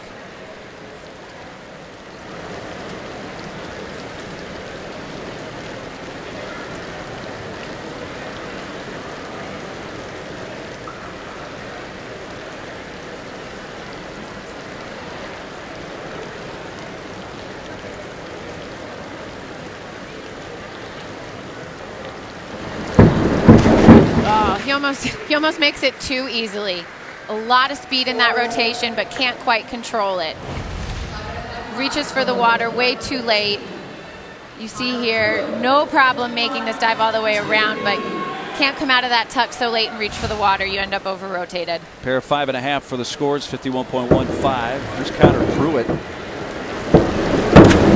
Oh, with a full out. That's a front 2.5 with one full twist. A lot happening in that dive and only 1 meter to accomplish it.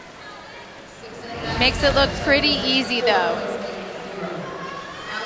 This is a 3.2 degree of difficulty, highest degree of difficulty of anybody in this competition. And you'll remember, he came into this round in 2nd place. That could certainly be enough to inch him closer, if not past Alex Farrow, depending on what we see here, with only a back 1.5 pike, degree of difficulty of just a 2.3. Oh, Connor Pruitt's definitely going to pass Alex with that. Back 1.5. Should be looking for those visual cues to know when to come out of that pike and reach for the water. Doesn't quite see it, over-rotates instead. 4.5 and a 5, 32.78. So indeed, that's going to push Pruitt ahead of Farrow. So let's get to the final round of the women's 3-meter. Maillard bumps up to the 2 spot with Brooke Madden still leading. Brooke Madden capitalized on some mistakes from Ashley McCool. Maillard was able to jump up, but she's still 22 points down. I don't know if her final round is going to be enough to keep up with the University of Florida senior. Really, 2 through 5, wide open. It is, and remember, we go back to that team score. Auburn only 1 point ahead with just 1 diver in this. Every little point matters. And again, 9 points for first, 4 for second, 3 for third, and 2 for fourth and 1 for fifth. And on the women's side, it's been a tight meet. All right, here we go. Final round, round 6. The women's 3-meter championship, and this is Abigail Howell. Big smile on her face. Her last dive competing in this pool as a Florida Gator. The redshirt senior probably just enjoying every moment right now.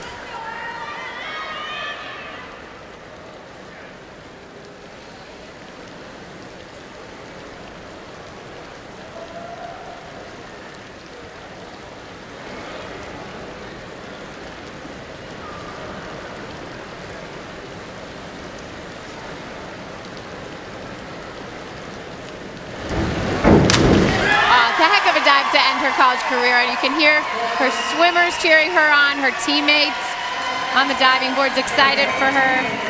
Inward 2.5 tuck.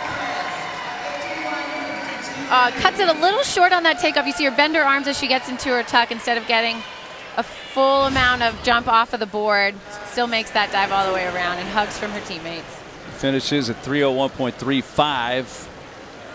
Elizabeth Perez, her final dive. It's a tough one, trying to come back from her round 5 stumble there, and does so with a front 2.5 full twist. Again, her hurdle is one of the most impressive things here. She gets every ounce of height off of that diving board. able to execute a difficult dive like this, make it look easy, split her legs a little bit there in the air. And this is at 316.28. Ashley McCool. Oh, more struggles on her hurdle. She's going to be competing the same dive. That's called a balk. So each diver has the chance to balk once, but what will happen is she'll get another chance to do the dive, and 2 points will be knocked off of every judge's score. So she can step back, gain her composure, and she has another opportunity. There will just be a deduction at the end of every score.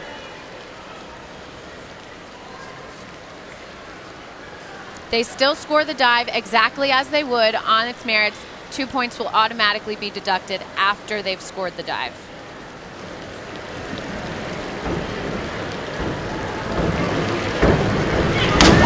Good for her. That's really tough to emotionally come back from. It can be kind of jarring, a little surprising to balk like that, and to come back and execute a dive so well. Disappointingly, 2 points will be knocked off. But you see here, she will love that she was able to get a good hurdle and at least end her competition with a solid hurdle and an excellent dive resulting. That helps Allison Maillard for her final dive, the inward 2.5 somersault pike. And she was just, if we remember, barely ahead of Ashley McCool there. So the door is now open for her to give herself even more of a lead and put pressure on Brooke Madden heading into her final dive. Maillard, who 3 times this year has been SEC Diver of the Week. Was the SEC Freshman Diver of the Year in 2017.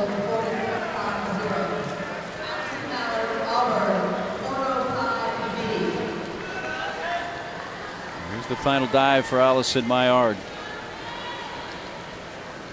It's a 405B, an inward 2.5 in the pike position. The degree of difficulty is a 3.0, which is higher than what we're going to see in the following dive from Brooke Madden.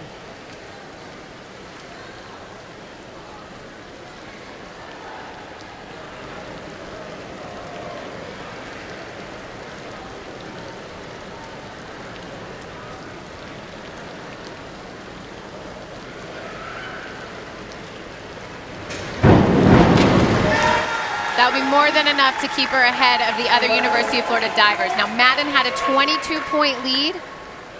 I don't know if this will be enough to catch her, though. It's really going to come down to Madden here in her final round. Inward 2.5 pike. We didn't see this from the other women in the competition. Much more difficult than the tuck position. Just got to make sure you're good distance. Don't nip your feet there on the diving board while you're rotating. And we'll see now if Brooke Madden, with a back 1.5 and 2.5 twists, can solidify her win.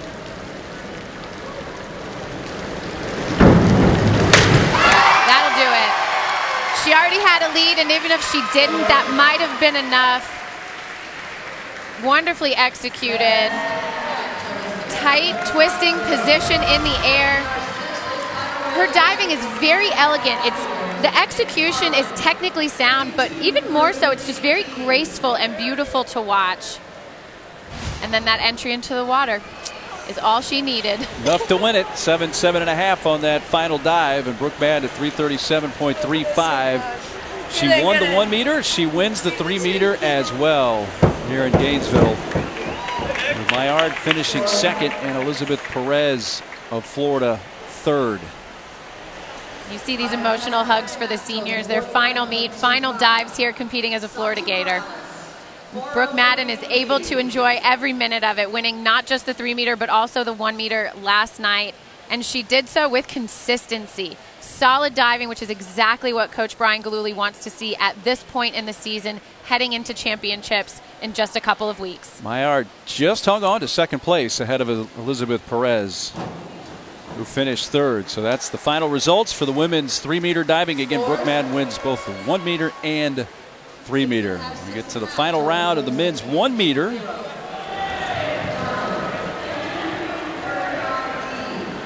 Here's the leaders through 5, and Pruitt, Andrews of Auburn, top 2.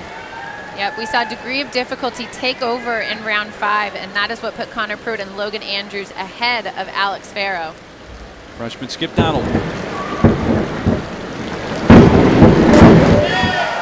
Lot happening there. A reverse 1.5 with 2.5 twists. Breaks his form a little bit in the air. If I'm getting a bit nitpicky, you kind of see his feet cross a little there as he's hitting the water. Needs a little bit more momentum to make that around a bit easier. Sophomore Nick Light, and inward 2.5 somersault tuck. 3.1 degree of difficulty.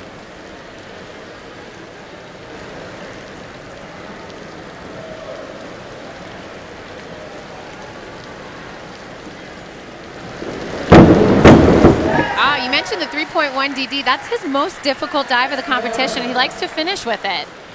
Can be risky. I mean, if it's a tight race and you don't know your most difficult dive heading into that last round, he manages to execute well. Scores of a 6 and a 7 from the judges. 60.45 score. Logan Andrews of Auburn, who finished third in the men's 3-meter.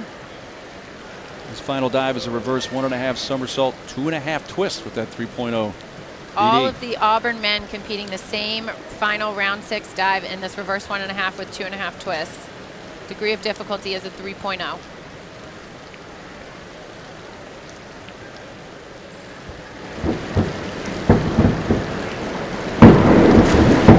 Oh, he's a little bit out the unsquare, I guess I could say, when he hits the water. He should be perfectly perpendicular to the diving board. Instead, you see his body twist a little too much, which can happen when you're coming out of a twisting dive and reaching for the water.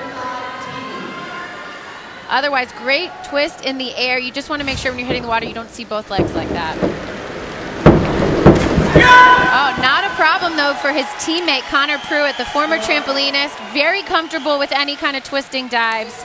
Hits the water perfectly square with a great entry as well. Doesn't seem to get quite the same amount of height off the board. Doesn't affect him, though. Minimal splash when he hits the water as well. 6.5s from both judges. Final dive, Alex Farrell won the 3-meter. Can he win the 1-meter? Oh, and that's a beautiful dive. Unfortunately, the degree of difficulty is only a 2.4. So I don't think it's going to be enough to catch up with the other divers who had more difficult final round dives. Even with 7s from both judges. Great pike position in the air. Nothing wrong with the dive, except it needed to be a little tougher in order to keep up with those Auburn Tigers. You mentioned the 2 7s, a 50.40 score. And Connor Pruitt of Auburn. A little bit of a redemption round for him. Struggled last night on the 3-meter. Comes back on 1-meter. Excited for a comeback there. Yeah, he's from Opelika, Alabama, right near the campus in Auburn, and Connor Pruitt wins the men's 1-meter springboard. Let's step aside.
Welcome back to the O-Dome in Gainesville, Florida. We've just finished the women's 3-meter won by Brooke Madden, the men's 1-meter won by Connor Pruitt of Auburn, and they're both standing by on the deck with Elizabeth. Brooke, it's senior day. You won last night. You won today. You brought it home on those last 2 dives. What are the emotions you're feeling right now?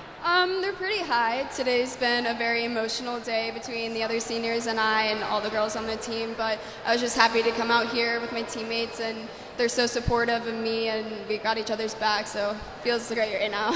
What do you feel when you walk out on that diving board to this home crowd for the last time here in the O-Dome? You know, I was fighting back tears almost the whole meet, especially coming up to my last dive, and everybody kind of was really cheering super loud, and it was a lot of emotions, but I've never been happier. Well, congratulations, Brooke. Good rest of the season. Connor, you won today in front of a home Florida crowd, but you're from Auburn. But you have SECs. That's going to be your home crowd in a couple weeks. How does this momentum today lead into those SEC championships? Yeah, it's going to be good. I'm really excited to be on home boards. It's going to be nice. Been there for a while. You know, it's going to be, hopefully 3-meter will go a little better. Last night wasn't the best, but it's always nice to have 2 teammates that are going to kick my butt.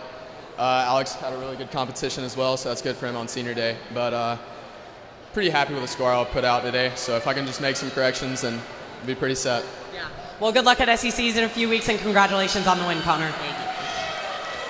Elizabeth, thanks very much. Back to the swimming now here in the O-Dome.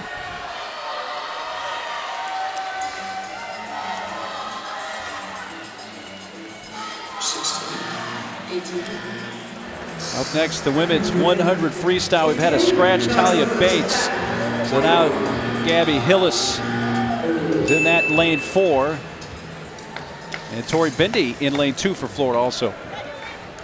Big development there as Auburn finished 1-2-3. Bates was supposed to maybe have broken up the stranglehold that Auburn has with Fish, Mainen, Cooch.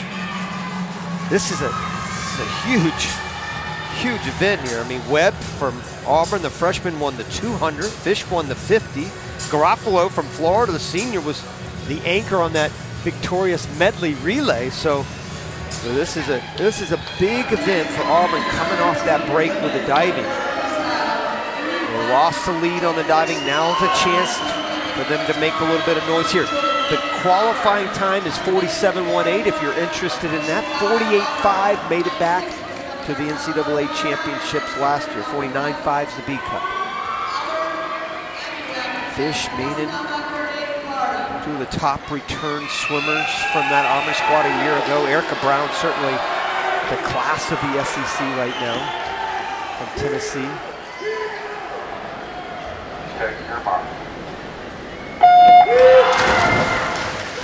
Fish up there, Mark up in lane 5. Remember, Auburn has the orange caps. Easy to point out, Florida, the blue caps. Remember, Mainen earlier in the 200 freestyle took it out really fast. Just fell off the last 10 meters. She's down there in lane 3, but Fish having that early speed out quick for Auburn, and now Auburn 1, 2, 3 here in the 100. Fish in lane 5, still with the edge.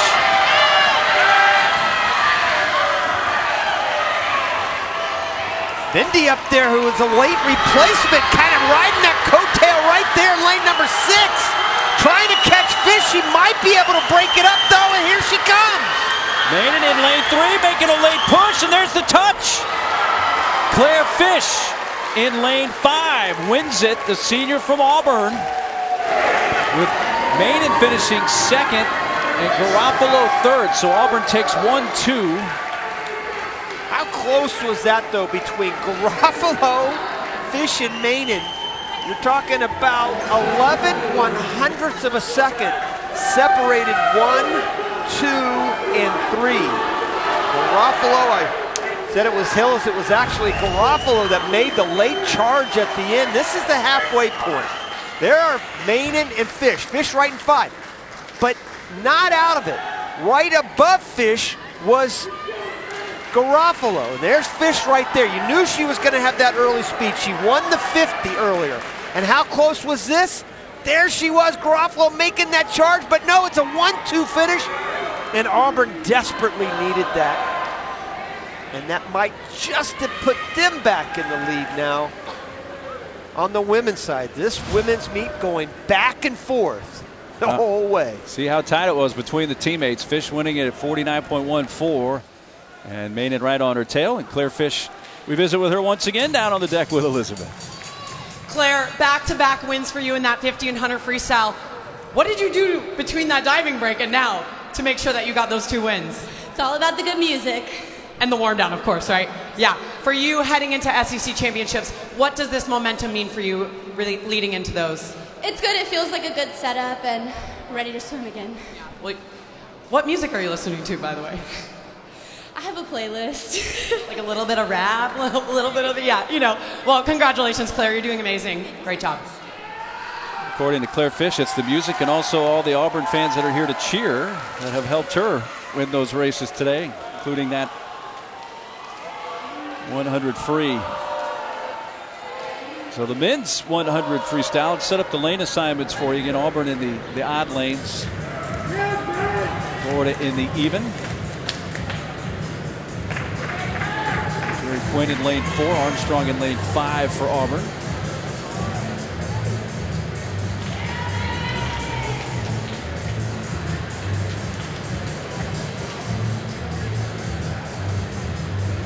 For the Florida Gators, Jack Zoranic, a redshirt senior from Scotland. He's in lane 8. Yeah, they have switched lanes up on us in a big way here because we had Kieran Smith actually in lane 8. Now Zoranic has moved to lane 8. They're still trying to sort that out down on the deck mark. They've switched it a couple times. They've had a couple. This is what happens in a dual meet. The back half of a meet during diving, the coaches kind of come back together. We already saw Bates fall out of the 100 freestyle. Bindi, who was in the 500, now moves to the 100 free. You'll see Sheridan, Dressel moving the 200 back a little bit later on. So it looks like Zoranic is going to be in there in lane 8. He's the senior.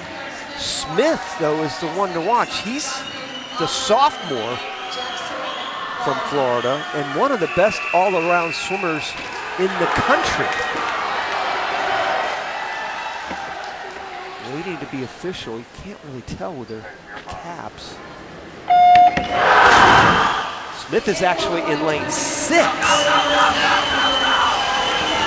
He really should be the favorite, I think, here. I mean, this guy's already won the 100 backstroke, swimming the 400 IM later on. Second at the U.S. Nationals last summer in the 200 freestyle, top 8 in 3 different events. There he goes out front. 21-2. Smith in lane 6. Boy, he looks good off the walls. I really love this guy. He is going to be a huge factor to make that Olympic team this summer. He's got about a body length lead. He touches first. Kieran Smith in lane 6, sophomore from Florida, wins the men's 100 free. You know, just 21-2, 22-3. How about those splits? This kid is going to be really good, Mark. You're going to see a lot of Kieran Smith this summer. He swam the 400 IM just last weekend at the pro swim meet up in Knoxville. That was long course. He won the 400 IM. There he's going out 21-2, smooth going out. That 4:16 was the fastest time in the world this year so far. I know it's early in the year, but that was the 400 IM. Seto from Japan actually went faster last night, went 4:06. But Cyril, here's a guy that could be a factor in 3 or 4 different events come at the Olympic trials this summer. Wins the 100 free, going away after it was very tight at the 50. Well, Smith wins it at 43.50. Heinzel of Auburn second. Jerry Quinn of Florida is third. And Kieran with Elizabeth Beisel. Kieran, you just won that 100 free by over a second. How are you feeling right now, especially having a 400 IM later today? Feeling good. I'm trying to get every win I can for my seniors. Auburn has a great history of great sprinters, so I'm glad I got it done today. Yeah, you're 2 for 2 right now. You said you have that 400 IM in a little bit. Are you thinking about that while you're racing the 100 free and the 100 back, or are you just trying to take it one event at a time? Yeah, I take it one step at a time, get ready for each event, prepared the way I should, and it's paying off right now. Well, amazing swim. Go warm it down, get ready for that 4 a.m., and congrats on the win. Thanks.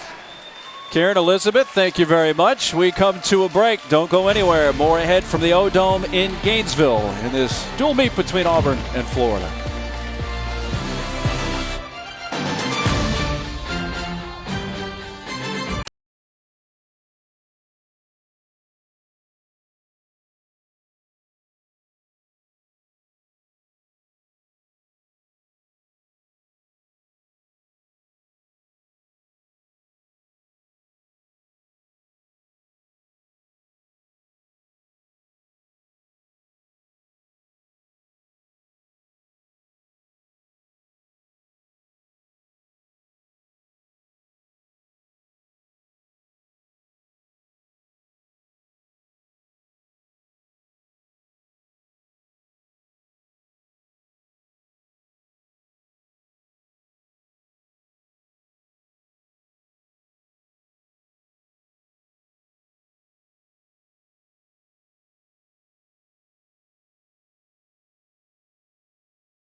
Gymnastics takes over the SEC network every Friday night. Next Friday, Missouri hosts number 15 Arkansas in Columbia at the Hearn Center, 7 Eastern, 6 Central. And then it's number 5 Alabama and number 8 LSU from Baton Rouge in the Maravich Center. Friday Night Heights also streams live on the ESPN app. Well, a few of the events held yesterday included the men 1,000 free. Let's take a look at the scores to this point. Women, Rowdy, you are tight. 94-92 Auburn right now. But not so much on the men's side. But right now we've got a great competition on the women's side. Yeah, back and forth this entire competition. Florida took off early with big wins in the relay and the in the diving last night. But Auburn has been hanging in there strong in the sprints. You see Florida really dominating in the men. That was expected. No question, this rivalry has been strong over the years. Auburn, as I mentioned, won 16 SEC championships in a row, but Florida has won 7 straight and is really the strength of this SEC. All right, somebody helping out on the Florida side is Bobby Fink. He was in that men's 1,000 free held yesterday. He finished this at 8:57.47. Yeah, just a dominating performance. We're getting ready to see him in the 200 backstroke. How about that? You might wonder, what's he doing in the backstroke, being such a great distance swimmer? Well, he's only the SEC champion in the 400 IM a year ago. Oh, and that was two Auburn swimmers that he had lapped. 8:57, one of the fastest times in the country this year. He's a threat to make this Olympic team this summer. As you mentioned, Fink, just a sophomore, U.S. national team. It just sets up the Gators so well for a great SEC championship. They have two sophomores in Fink and Smith. We just saw Kieran Smith in the 100 freestyle. These are two guys that, and I'm not saying this with any trepidation, they are two legitimate threats to make the U.S. Olympic team this summer. Packed house here at the O-Dome in Gainesville for this duel between Auburn and Florida. And time for the men's 200 backstroke. We mentioned Bobby Fink. I'll keep an eye on him, and lane 6 for the Gators. Well, you think Bobby Fink might be one of the favorites, but it might be his teammate, Clark Beach, who will be down there in lane number 2. He's just a junior. He was 3rd at the SEC championships last year, Mark, and really is the 2nd fastest returnee. Shane Cassis from A&M is the best to return, but Beach went 139 last year to grab that bronze at SEC. So this is another loaded event for the Gators. His brother Ethan in lane 4. He's been 142 flat.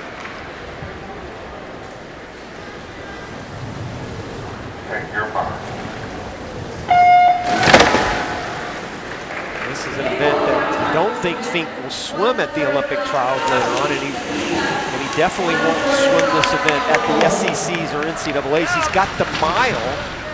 I shouldn't say definitely, most likely, and you never know, but most likely he won't swim this event, especially at the NCAA level when you have the 500 freestyle and then 400 IM the same day. Excuse me, 500 free, 400 IM the second day, and then the third day is the mile, which he most likely will swim. Beach down there in lane number 2, looking very smooth going out. As I said, he's been 139. He went that last year at the SEC championships, out 51 flat.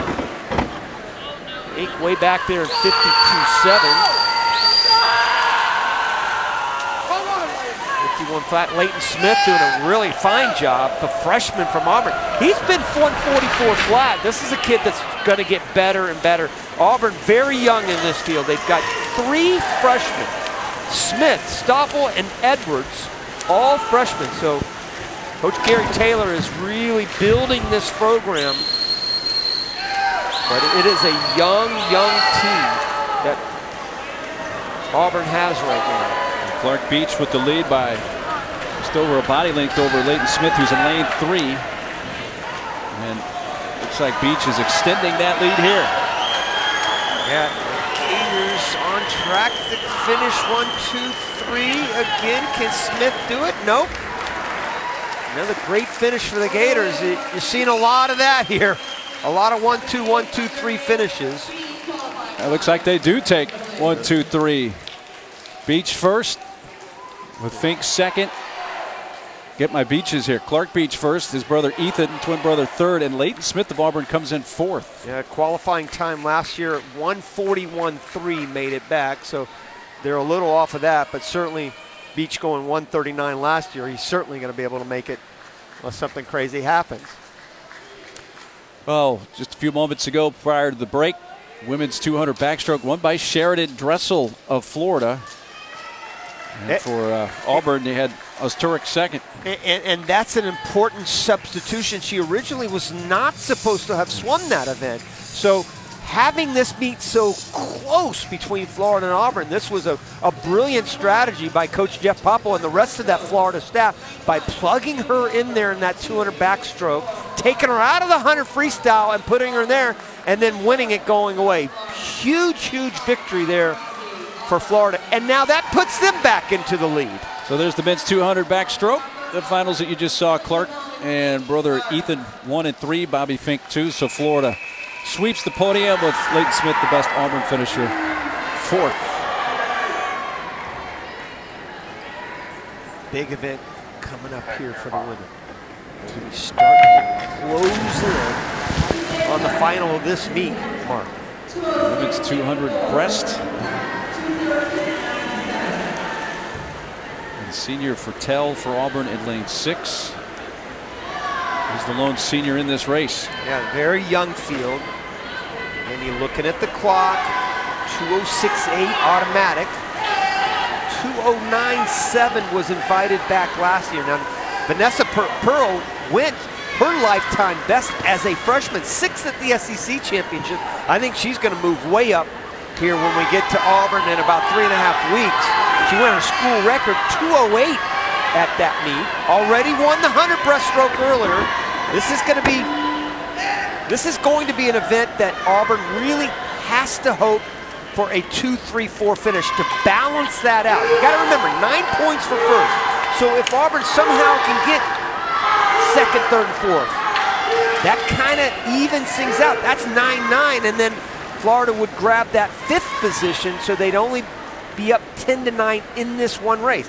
You think 1 point that big a difference? Well, listen, it was only 2 points a few minutes ago, right? So every single point now counts for both of these teams as we go in. And Florida looking pretty good right now, sitting in 1st and 3rd. Yeah, Vanessa Pearl right now, the body link lead. And Cummings of Auburn in lane 3, closing the gap. Well, you've got to figure with 50 left to go, Auburn is about 0.7 of a second behind. Boy, this would be huge if somehow or another Cummings could come back for Auburn. Right now, that's their only hope, because Florida's going to finish at least 2nd and 3rd, and most likely 1st and 3rd. This is huge for the Florida Gators right now. Cummings making a push, but right now it's still Vanessa Pearl in the lead. Pearl, Cummings, lane 4, the touch, Vanessa Pearl. So the Florida sophomore with a time of 2:12.29 wins at Cummings 2nd. Finished about a half second behind. Fertel of Florida 3rd, Tarazzi of Auburn 4th, and Auburn's Parker taking 5th. But Vanessa Pearl wins the 200 breast with that time of 2:12.29. And again, you look at the points. What does that mean? Florida 12, Auburn 7 on that one race. They go 1-3. Pearl right there on the right. You see her doing the job. Cummings there to the left. Cummings did a tremendous job. Remember, Cummings is just a junior, so she's got another year coming up. 2:12.5. That's right on her best time of the season. Just quite didn't have enough room to make that final bit of a charge. Long finish on Pearl. Another 2 or 3 strokes she might have gotten her, but go back to the big points. 12-7 in that one race for the Florida Gators. As Florida takes 1st and 3rd, so as Roddy just mentioned, that's 12 points right there, down to Elizabeth. Vanessa, another win today in the breaststroke, this time the 200. Came down to the finish. What are you telling yourself that last 50 of a very painful Turner breaststroke? I just put my head down and go. And my teammates are behind me, and I'm just so happy to race for them. And I knew that this win would mean a lot. Yeah, coming into it being senior day and the second half of the meet, how important it is for the Gators to get their hand on the wall first to make sure that you guys remain undefeated. It means a lot, and not even just the first place, even 3rd, 4th, all the places it matters. As a team, we have to do it together. Well, you're putting up the points for the Gators. Keep it up. You have a Fort IM later. Good luck. Thank you. A big win for the Florida women. Vanessa Pearl, sophomore out of the Dallas area, McKinney, Texas.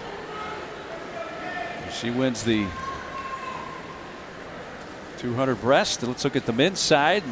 Lane assignments. Lane 3 for Auburn, Spencer Rowe. Auburn's got to make up a lot of points in a hurry here, but Spencer Rowe gives him an opportunity here in the 200 breast. Well, now it's all about racing and, you know, kind of overcoming that adversity of being down by so much. And there's no way Auburn is going to catch Florida, but in the same breath, you can start to make a noise a little bit, make little improvements. Watch your walls. Watch what the splits are going to be. And Spencer Rowe, just a junior, then 154 flat, and that's exactly what made it back to the NCAA's last year. Automatic cuts 152.6, the B cut 158.4, 154.0 made it back to the NCAA championship last year. So he's right on the borderline to make it back to the NCAA's. Now my guess is probably going to be a tick faster than it was last year, so maybe 153 7 or 8. It's faster every year in this race. Yeah, but as you mentioned, Roddy, with that gap so large for the Auburn men, still important on the individual side. You got the SECs coming up. That's why confidence is so huge here. I mean, it comes down to how you make adjustments, how you come back from a race that might have been a half an hour earlier. You're going to have to swim a lot of races in a short period of time at the SEC Championship, and even more races in a short period of time at the NCAA Championship. The SEC's a good 6 days long, 5 days long rather. The NCAA is only 4 days, so you really pack those events in. And this is another strong event for the Gator men. Marco Warrente of Florida in lane 6. First split 27.09 for the senior. Already won the 100 breaststroke earlier in the meet. He was 8th in this event last year at the SECs. But he swam a great prelim time to throw himself into the final. Warrente in the lead. Dylan Hillis, sophomore from Florida, here in lane 4. 57.6 on the way out. So he's 27 flat, 30.6. Those 250s. Kind of bunched up there for third. You've got 4 or 5 guys that are right there for third, but clearly the Gators are going 1-2 right now. And Warrente just really flat out having a great race. 128 flat there. So he's 27 flat, 30.6, 30.4 on that third 50. So he's gotten faster the third 50 than he was the second 50. And not even close right now. Marco Warrente there in lane 6, who last year at the SECs finished 3rd in the 100 breast. Here in the 200 breast, cruising along right now. He is. Total cruise control. He's gonna be under 2 minutes. Yes, 159 flat. Warrente first, Vargas of Florida second, Bray of Florida third. So Florida sweeps the podium there with Spencer Rowe of Auburn 4th, and Babinick of Auburn finishes 5th. So Florida adds to the big lead. Just a nice all-around swim. Never had any split above 31. 27 flat, 30.6, 30.4. Comes back in 39 flat. That's just a nice, solid swim from the senior. What a way to go out for him with 2 big wins today. So there are the final results for the 200 breast. Florida sweeps the podium. Rowan Babinick of Auburn 4 and 5.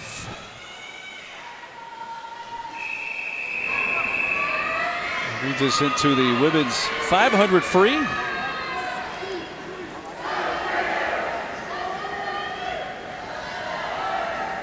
Had some changes in this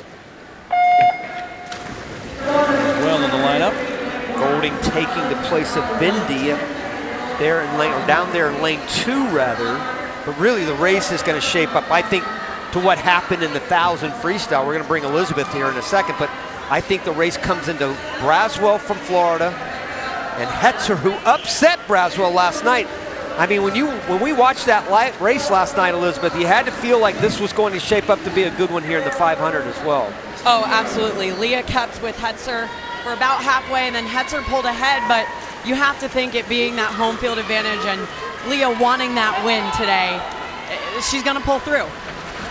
I know you talked about what it means to. I look at the record board, Elizabeth, and you've got the record for the Gator women in the 800 freestyle. So many people knew you as this great IMer and backstroker, but you had a heck of a freestyle. How many times did you swim this race, and what's the strategy behind a great 500-yard freestyle? Yeah, the 500 was a staple of one of my dual meet lineups, and I think strategy for me was always hang with the pack for the first 250, so halfway through the race, and then as soon as you flip at that 10th lap, it's go time, because at that point of the race, then you can really pull away and focus on those turns, try to get ahead of the rest of the crew, but you know, this will be a good race. Hetzer with the lead.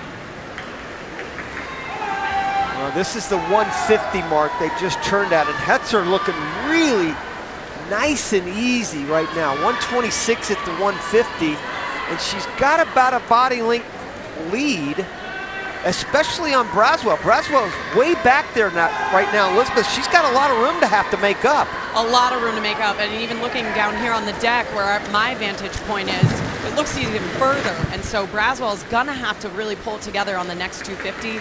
Otherwise, I think Hetzer is just gonna run this away. Well, and this is a race where Braswell last year was 6th at the SECs, finished in a 4:36.1. Hetzer was 13th. She was 4:38, but I think just watching her swim last night, I think it can do a world of confidence for you, especially in a race like this.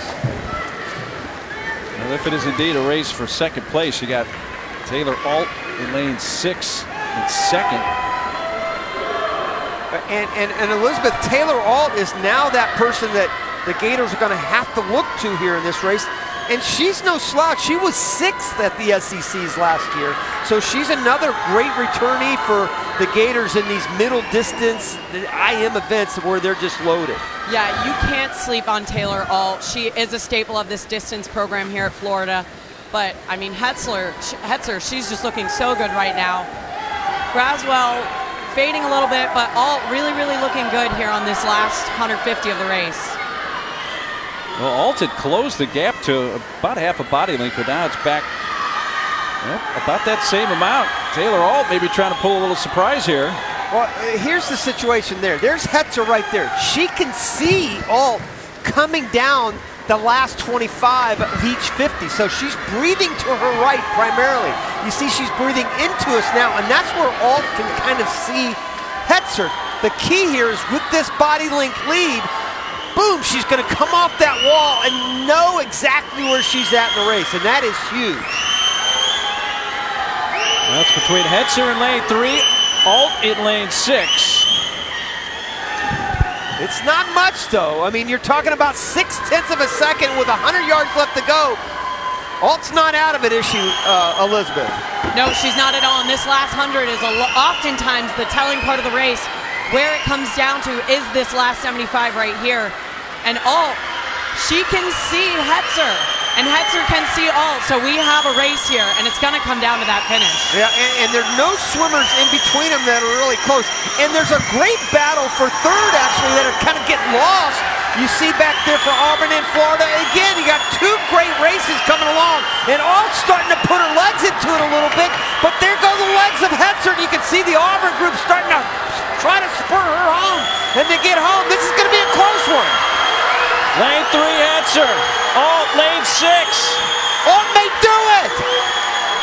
Tight down to the end, and the touch. Alt wins it. 1/100th of a second. 1/100th of a second. 4:43.60 for Alt, and as Ronnie mentioned, 1/100th of a second win over Hetzer at 4:43.61. What a race in the women's 500 free. Man.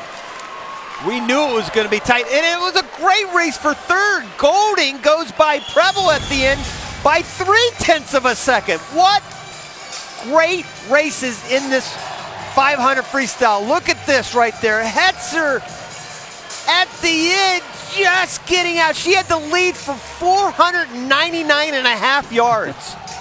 And how about the chomp? Absolutely tremendous race by Taylor Alt, the junior, getting in there for the win for the Gators. Wow, doesn't get any closer than that as Alt by an eyelash at the end. Golding takes third.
Well, tonight, the SEC team will be back after Vandy, South Carolina men's basketball. The SEC Now team recaps all the games with highlights, analysis, interviews, and everything else. 10 Eastern, 9 Central. No one covers the SEC like we do it. You can also see it streaming live on the ESPN app. Great race short time ago in the women's 500 free, won by Taylor Alt of Florida, and she's on the deck with Elizabeth. Guys, I'm here with Taylor with what I believe to be the race of the meet, winning the 500 free by .01. That is so close, especially in a 500. You held back a little bit that first 250, and then you ran train on everybody that last 250. Walk me through that race strategy. Well, I've just always kind of been a back half swimmer, but, you know, I love to race, and I race for my family here, and they're the best people in the world, and I just put it all on the line for them. You talk about family and the Gator Nation and what it means to be a Gator. For you, you're a junior. This is going to be you next year at your senior meet. Are you trying to take everything in? What has been this experience? This experience has been incredible, and, you know, we got some pretty big shoes to fill next year with this group of seniors. Like, they've just been an incredible leaders, and I'm just so excited to step up to the plate next year and see what we can do. As an upperclassman now, what advice would you give to somebody younger than you, either a freshman or a sophomore, moving into an upperclassman role? Don't be afraid to take risks, because you never know where it's going to put you at the end, so just go for it. Well, you definitely went for it today in that 500. Congrats on the win. Amazing swim, Taylor. Good luck the rest of the meet. Thank you. Yeah, what a race that was. Taylor Alt, who finished second in the mile in the SECs the last 2 years, makes a statement in the 500 free. And take a look at what's going on the women's side right now. Florida has taken that lead at 130 to 113. And that was a huge difference maker right there. That's a swing of 5 points right there, 9-4. Well, the men's 500 free. Bell lap. Talk about missing somebody as a senior. The men are going to certainly miss this guy, Cutter Bakla. Third at the SECs last year, been 4.12.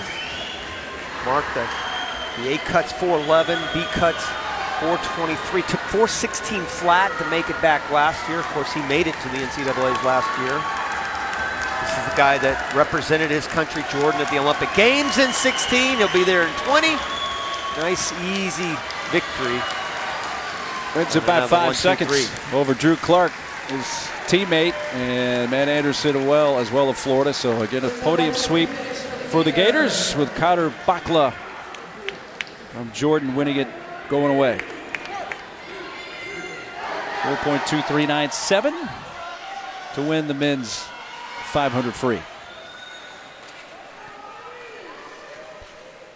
And this is kind of more bad news, you might say, for Auburn, because right now, at least on the heat sheet, Sheridan Russell, who's already won 2 events, 100 back and 200 backstroke, she's up again. As you see, Bakla just running away with things, 4.23 to win it, though, Mark. But this is again, I guess every event is critical for both teams, but especially for Auburn right now, down by 17. I think the only chance they have to win this meet is to win this event. They've got to win this event somehow or another, and they could do it. I mean, they've got a great swimmer in Jules Harris. Sheridan just having a great day. Right below her will be Jules Harris, the junior, who was 10th at the SECs last year. She had a great relay leg earlier for Auburn in the backstroke leg. Not a good start, though. Sheridan Russell, third event, great start. And remember, backstroke and butterfly are so similar because so much of the race is done underwater. We know how good Sheridan is in backstroke because of that great dolphin kick. And she still goes a good, 10, 12 meters off of each wall. That's the 5th stroke. When you come off that wall right now, out in 25 flat, it's the underwaters, that great dolphin kick. And Sheridan, just like a brother, Caleb, nobody better underwater, at least in this field right now. Half the 25, she's underwater. Yeah, it's just, it makes a difference when you're so good, and that's where her brother has been the best swimmer in the world, And right now, Sheridan Russell is the best swimmer in the pool, at least today. 100 back, 200 back. And now you throw in the 100 fly. 52.81. Dressel wins it with Harris of Auburn second and Robin Clevenger of Auburn third. But the 9 points goes to Florida as Sheridan Dressel dominates. Well, the only good news for that for Auburn, and there wasn't much of it, Auburn did finish second, third, and fourth. So they scored 9 points.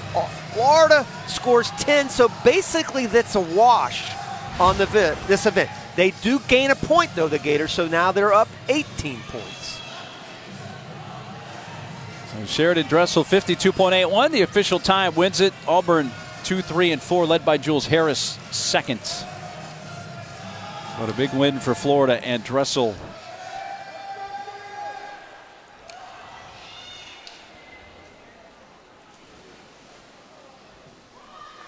Brother Caleb looking on again on this senior day.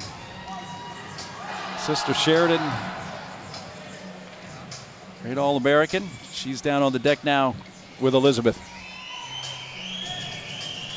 Sheridan, it was your last race of the day, but also last race as a Florida Gator at home. Talk to me what you're feeling like right now. Nothing beats a race in the O-Dome, and this is the last home meet, so it means the world to be here. And I'm gonna get like emotional during it, but it's unbelievable. What does the O-Dome and this Gator Nation and your teammates mean to you? You're such a staple to this program. What have you taken away from these last 4 years? I mean, I wouldn't be anything without my team standing behind me, pushing me every day in practice. So I owe it all to them and my family and coaches. Well, Sheridan, you're going to leave big shoes to fill, but congrats on your last win here in the O-Dome. Well, with Elizabeth's question there, last this, last that, I was starting to get a little emotional too. Brother Caleb cheering on his younger sister. Now the men's 100 fly. They're your lane assignment. Santi Grassi of Auburn third. Who else should we keep a close eye on here, Rowdy? Yeah, he's in lane 3. Well, he was also third at the SECs last year, and he's a senior. He would love to go out with a win. Auburn hasn't had too many of these on the men's side, and this is the guy that's got a chance. He's going to swim for Argentina at the Olympic Games for his country, so we'll see him in Tokyo. Senior, the only senior for Auburn in this group. Silver, the senior for Florida in lane number 2. Watch Eric Friest, though, in lane number 4, right above Grassi. He's a freshman. He's been 46.3 this year. Grassi's only been 46.6. So could the freshman pull an upset here? Take your mark. These are the little things that both teams are looking for now. Both teams are tired. I mean, we're, 2.5 hours into this meet. A lot of doubles, a lot of triples. We just saw Dressel get out of a triple. A lot of swimmers, swimming a lot of races. This is what you got to do, man. You got to dig deep. You got to find a way to get into and out of the walls, get underneath that huge wave. You've got to swim at least 50% of this race underwater. Well, Friest had the lead halfway through. Yep, Friest looking pretty good. That dead even at the 75 right now. Grassi might have been a little bit better under that underwater. Friest might have spent a little bit too long underwater that last turn. Grassi leads in, touches, and Santi Grassi wins at 47.60. Friest finishing second, and also from Florida, Will Davis third. That's a nice last 25, and that's what you want to build on.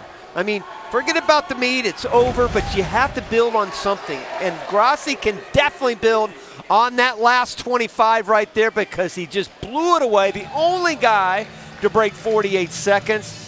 And he did it in style, especially the last 25. He never gave up on it, and he was so good coming off that wall. He timed that first stroke coming off that last turn perfectly to grab this win for the Tigers. Official results for the men's 100 fly. Grassi 47.60. Florida, though, 2, 3, and 4 with Friest. And then the Davis twins, Will and Isaac. Zadetsky taking 5th. Santi Grassi The Argentina Olympian on the deck with Elizabeth. Coming away with a win, you're the only swimmer under 48 seconds in that 100 butterfly. How are you feeling right now? I'm happy. It was a rough morning for me, so finishing the meet with this, it's like it's a good end of the season. Last dual meet, I was thinking about that, so I'm very happy with it. Yeah, last dual meet for you heading into those SEC championships, which are at Auburn. How excited are you for that in the next 3 weeks? I'm very excited. I think that's going to be a plus for the Auburn swimmers, and I'm very excited to race at home. Well, amazing. Good luck at SECs in a few weeks, and congrats on the win here. Thank you so much. Yeah, Auburn hosts the SEC championships at Martin Aquatic Center February 18th through the 22nd. And at this moment, the 2010 National Championship women's team from here at the University of Florida being recognized. And oh yeah, Roddy, you got to bring the hardware if you're going to have a real celebration. Getting down to it here in Gainesville. More from the O-Dome coming up after this timeout.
Coming up tonight, we've got another men's hoops doubleheader for you right here on the SEC Network and the ESPN app. Anthony Edwards and Georgia hosting Ole Miss in Athens. It's the first game at 5:30 Eastern, 4:30 Central. Then we take you to Columbia for Vanderbilt taking on Frank Martin's South Carolina Gamecocks.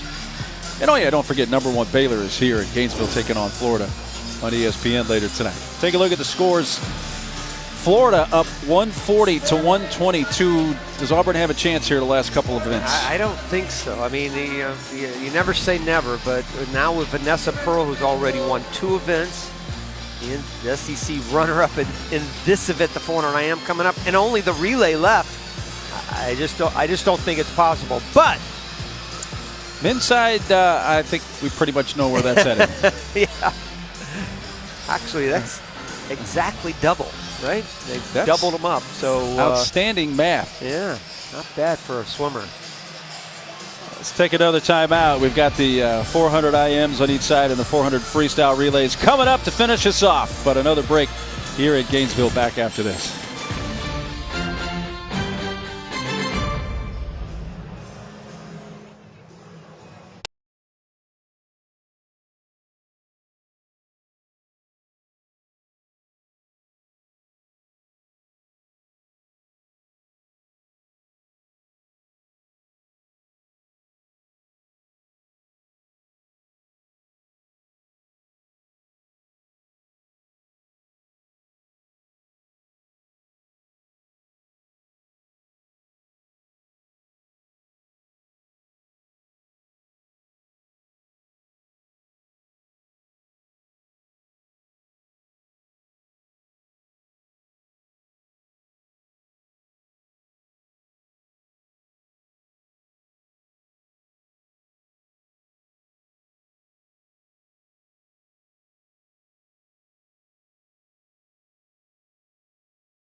Well, the Big 12 SEC Challenge going on the men's basketball side, and #1 Baylor's visiting the Florida Gators. They've been camped out. Gator fans and students getting ready for that game at 8 Eastern tonight on ESPN between #1 Baylor and Florida. Women's 400 IM. Take your mark. That's her in lane 3.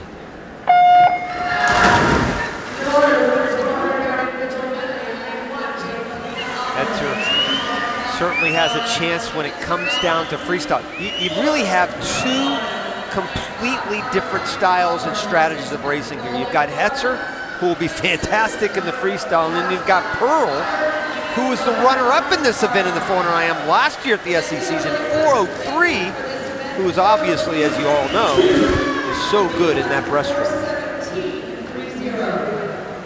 How about that, Elizabeth? How important is that breaststroke leg on this 400 IM? You're the world champion in this event. You're the Olympic silver medalist. You more than anybody knows more about this race. Great leg. That's either where the fly-in backstrokers fall apart or everybody else you can get ahead. So for me, it was always working on my breaststroke, but Vanessa Pearl already coming into this with a lead. She's setting herself up really, really well to hopefully get a third win for her today in this 400 IM for the Gators. And this is an event that has been so strong for Florida, obviously, with yourself swimming here, and for so many others, both the women and the men. You've got Pearl, who was second, Kelly Fertel, who didn't even swim this event, finaled at the SECs last year. And then you've got Faulkner, who was 9th, but would have been 6th with that time that she won in the B final last year. So you've got another strong contingent. And then the men went 1, 2, 3. We haven't seen them yet. They're going to be in the next heat for Florida. So this is another strong event for the Gators. Right now, we got Zavaros in lane 8 with a slight lead. This is where I think Hetzer has to keep it as close as possible if she's going to have a shot at Pearl, because you know Pearl is going to make a tremendous move here in the breaststroke, and that's why this long axis stroke of backstroke, because she's so good and free, she's going to go in fairly even with Pearl, and now we go to the breaststroke, and that's a big game changer. And that's her in lane 3.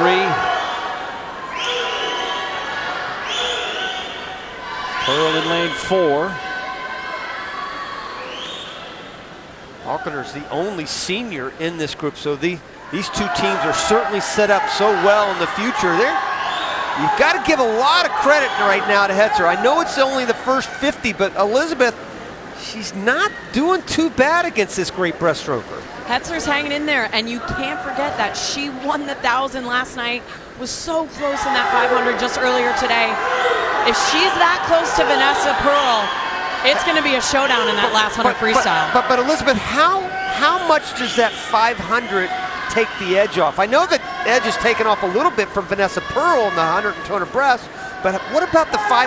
How much does that take it off? Oh, that took a lot out of her, and I know Pearl's thinking that right now, saying, I'm trying to get as far ahead of Hetzer as I can because I know she's tired, and I guess we'll see if she can hang on. Well, she's going to have a body length lead, a full body length, and almost 2.5 seconds. That's a lot to make up, because Pearl being second at the SECs last year, she must be pretty good in freestyle, be able to throw in a great last 100 if she has to. And I don't, you want to see some sort of momentum going into that first 25, and I see a little bit of it. It was body and a half, and now it's a full body, but with only 50 yards left to go, I mean, the Gators are looking pretty good to go 1-2, actually. I don't know, here comes Hetzer, though. Here she comes, half body length now. Final 25. Late push by Hetzer. Quarter body length. Golding in lane 6 making a push as well. Tight to the end, and the touch. Oh. Vanessa Pearl wins it.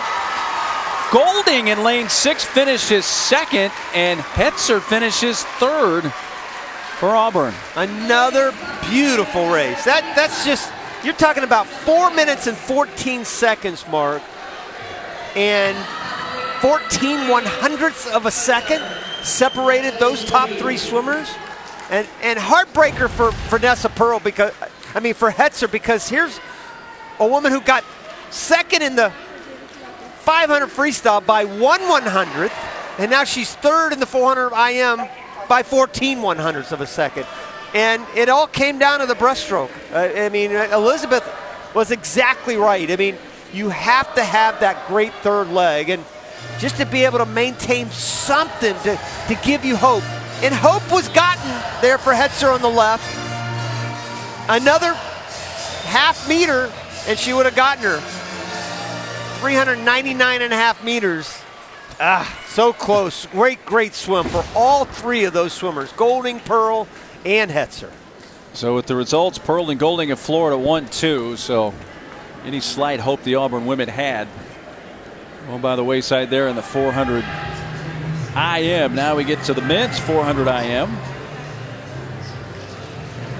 Kieran Smith for Florida, lane 4. Fink in lane 6 for Florida. Seven-time All-American. Just a sophomore, Kieran Smith. Take your mark. Can you imagine what practice must be like for the Gators in this event? That's what I think about. They finished 1, 2, and 3 last year. They swept the podium in the 400 IM. So Elizabeth, you are part of that great IM contingent as well as Florida. What are practices like? This has got to be a breeze compared to practice. Practices are a throwdown, and they have to be in order to prepare yourself to do a 400 IM at the end of a very long dual meet. All of these swimmers have been in the 1,000 or other multiple events, and they need to be able to end this dual meet on a strong note, and it's in the hardest event. So very grueling decathlon of an event after a long weekend. So you swam them all. Okay, so you're telling me the 400 IM is the hardest event. That's what you're saying. 400 IM, in my opinion, is the worst. It was very good to me because it was my best event, but yeah, it's not the funnest, that's for sure. I know there was a poll a few weeks ago on one of the websites, and it asked 400 IM, 200 fly, or 1650, and yeah, I have to agree with you. I can't imagine what it must be like. You get through the first 100, and it's all about having that high pain tolerance, isn't it? Yeah, absolutely. To be able to push through that first 200 and then hold on for the last 2, depending on what your strengths and weaknesses are. It's a mind game too. You want to know who you're competing against, what their strengths and weaknesses are, because that plays a lot into how you race your own race. And I think also when you look at what Florida's doing here, I think it's having that complete ability to focus throughout the race as well. You have to have the pain tolerance. The mechanics, obviously, and the fitness is so obvious, but boy, the ability to focus when you can really so easily lose it in a race like this. Grant Sanders and Kieran Smith, teammates 1-2 right now. Well, Elizabeth and I were in Knoxville last week for the Pro Swim Series, where Kieran Smith came up and won the 400 IM. At that time, the fastest time in the world, as I mentioned earlier. SEC champion in Fink in the mile and this event. Kieran Smith was second at SECs last year, and guess who's running 1, 2, and 3 again? Yep, Florida, you got it. Fink third. If you look at splits and you look at times, 3:39. I can't believe I'm even saying 3:39 is the A cut. That just was winning this race just a few years ago. 3:51 to B cut. 3:43.4 made it back last year in this event. Obviously, these 3 guys should have no problem making it back. Slight lead for Kieran Smith right now on Grant Sanders. And I would say Smith would have the advantage, Elizabeth, on the last 100 freestyle, just because he's such a great 200 and 400 freestyler. But guess what? He's going up against a pretty good distance freestyler in Fink, huh? Yeah, and you guys know that they're racing every single day in practice. So I'm sure they're reading each other just like they do in practice. And I mean, Kieran Smith pulling away a little bit there. And that's probably a lot to do with the events that Fink has swum here the last couple of days. 1,000 free. You've got so many different events that he's been in, and I can guarantee you, well, none of these guys are even close to being rested, but boy, I know they're going to be looking forward to the next 3 weeks. And Karen Smith with the touch wins it 347-25. Florida's going to go 1, 2, 3 as Sanders touches, and then so does Fink for third. And an easy win for Kieran Smith, sophomore for the Gators. Grant Sanders is the only senior among that trio right there. Both Kieran Smith and Bobby Fink, we've mentioned this before, both have great shots at making the Olympic team. Both are sophomores. So the men's 400 IM our results. Kieran Smith, Sanders, Fink, 1, 2, 3 as Florida sweeps the podium. Another break. When we come back, we wrap it up with the 400 freestyle relays.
Well, the last two races in this duel, the 400 freestyle relay, getting with the women.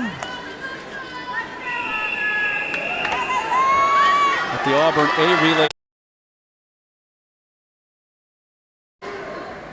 A relay team in 4. Take your mark. You know, the meet is over. Florida's really completely dominant in the men, and the women were dominant at least in the back half of this meet. Really, now it all comes down to pride. And, you know, Auburn are the defending SEC champions in this race. They won the SEC championship last year. 2 members returned from that team, Mainen and Claire Fish, who, by the way, finished, well, Fish won the 50 and the 100 freestyle earlier. And Auburn off to that quick lead again, and this is a relay that you want to try to find things that you can work on over the next 3.5 weeks, especially exchanges. How to execute that change perfectly. That's what the coaches are looking at right now, I guarantee you. And 49-3 to lead off for Auburn. That's exactly the kind of lead off you want to have. And Florida had that in the first relay. You remember Sheridan Dressel doing that in the backstroke, giving the Gators that huge lead. Too much to make up for Auburn, and now Auburn has turned the tables a little bit here in the free relay. And on paper, Auburn should win this going away. I mean, they finished 1, 2, 3 in the 50 freestyle. So they have a lot of speed.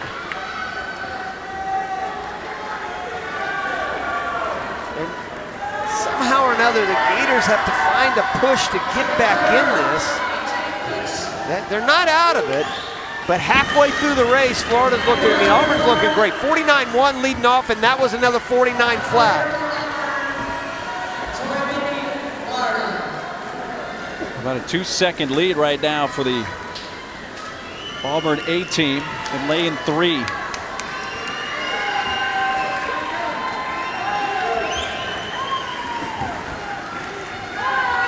Relays are so critical here at this level, Mark. I mean, the NCAA's, I mean, it's become almost a glorified sprint dash relay meet. And Elizabeth, you know better than anybody how important relays are because of so many team championships that came down to the wire because of relays. Yeah, relays, especially at a dual meet like this, where it's senior day. This is where you want to win all of your points. This is where you solidify that win, whether it's in the front end of the meet or the back end. And it being the back end right now, you want to make sure that that secured win is there. Well, Auburn is going to win this last one. They certainly lost,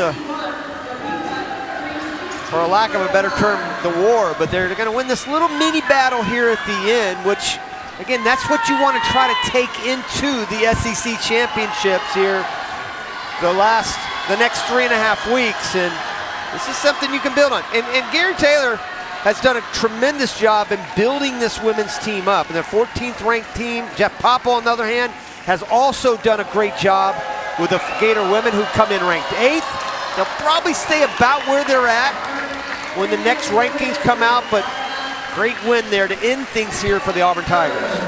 Auburn A team with a time of 3:17.66, just over 2 seconds better. The Florida A team at 3:19.94, and the Auburn women win the 400 freestyle relay.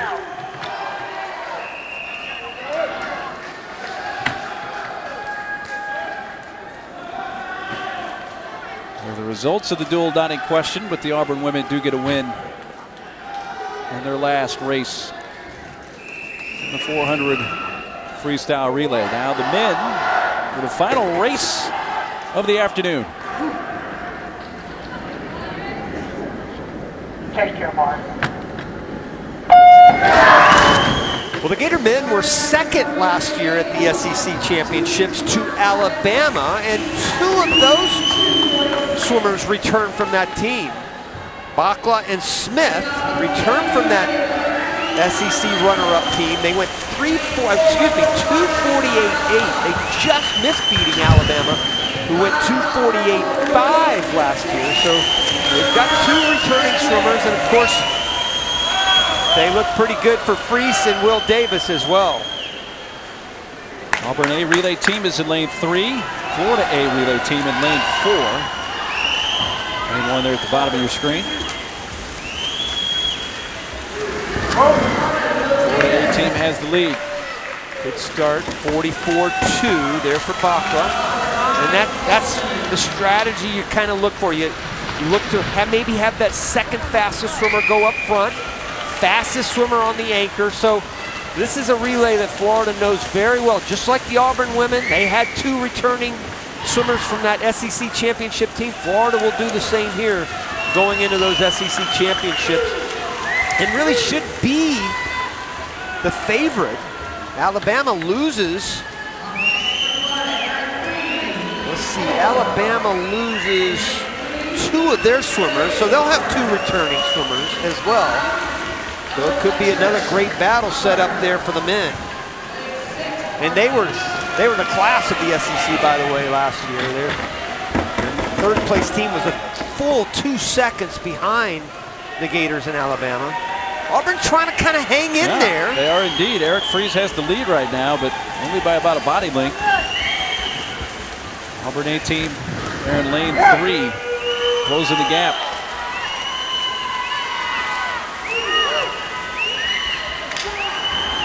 Well, they've got Kieran Smith on the end, so you could. Doesn't matter how close they are right now. This is a W unless he false starts, which he did not. Good start there by Kieran Smith. You want to make sure that you don't end that into the relay mark with a half stroke. Be a little long instead of too short, because you end up taking a half stroke. That's what will throw off the swimmer on the blocks. Almost all false starts, believe it or not, are caused by the swimmer in the water, not the guy on the blocks, because he misreads how you go into the wall. You don't want to be too long, obviously, but if you're going to be too long or too short, you get a little too long to give that swimmer on the block the chance to do what they have to do best, and that's get off. Final 25. Here comes Kieran Smith. He's going to wrap up this win in the 400 freestyle relay for Florida. And the Gators are going to sweep this duel, men and women. 2:56.85 the time after the touch by Kieran Smith.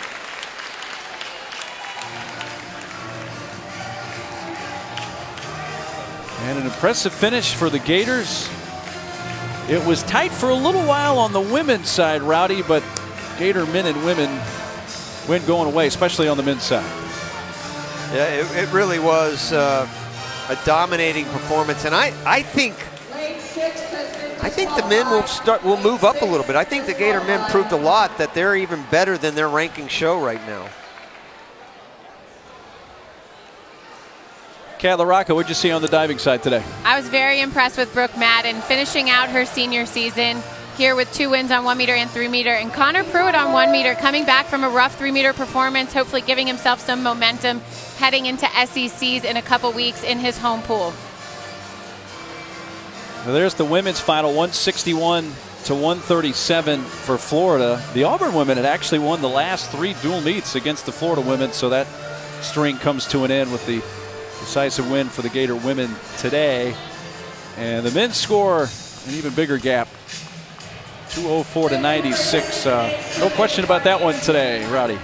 No, again, it was a performance that you're getting used to seeing from the Florida men, not only against Auburn, but against the entire SEC. I mean, they've won 7 in a row. They'll be a favorite to win number 8 in about 3.5 weeks. That's going to take care of things from the O'Connell Center Natatorium on this big sports weekend on the Florida campus here in Gainesville on Senior Day. Florida Gators, 13 women's seniors, 11 men's seniors, and they go out on a winning note. SEC Swimming and Diving and Championships coming up here on the SEC Network beginning February 21st. The championship between Clemson and LSU replay coming up next. For Elizabeth Beisel, Kat LaRocca, Rowdy Gaines, our entire crew, I'm Mark Neely. So long from Gainesville.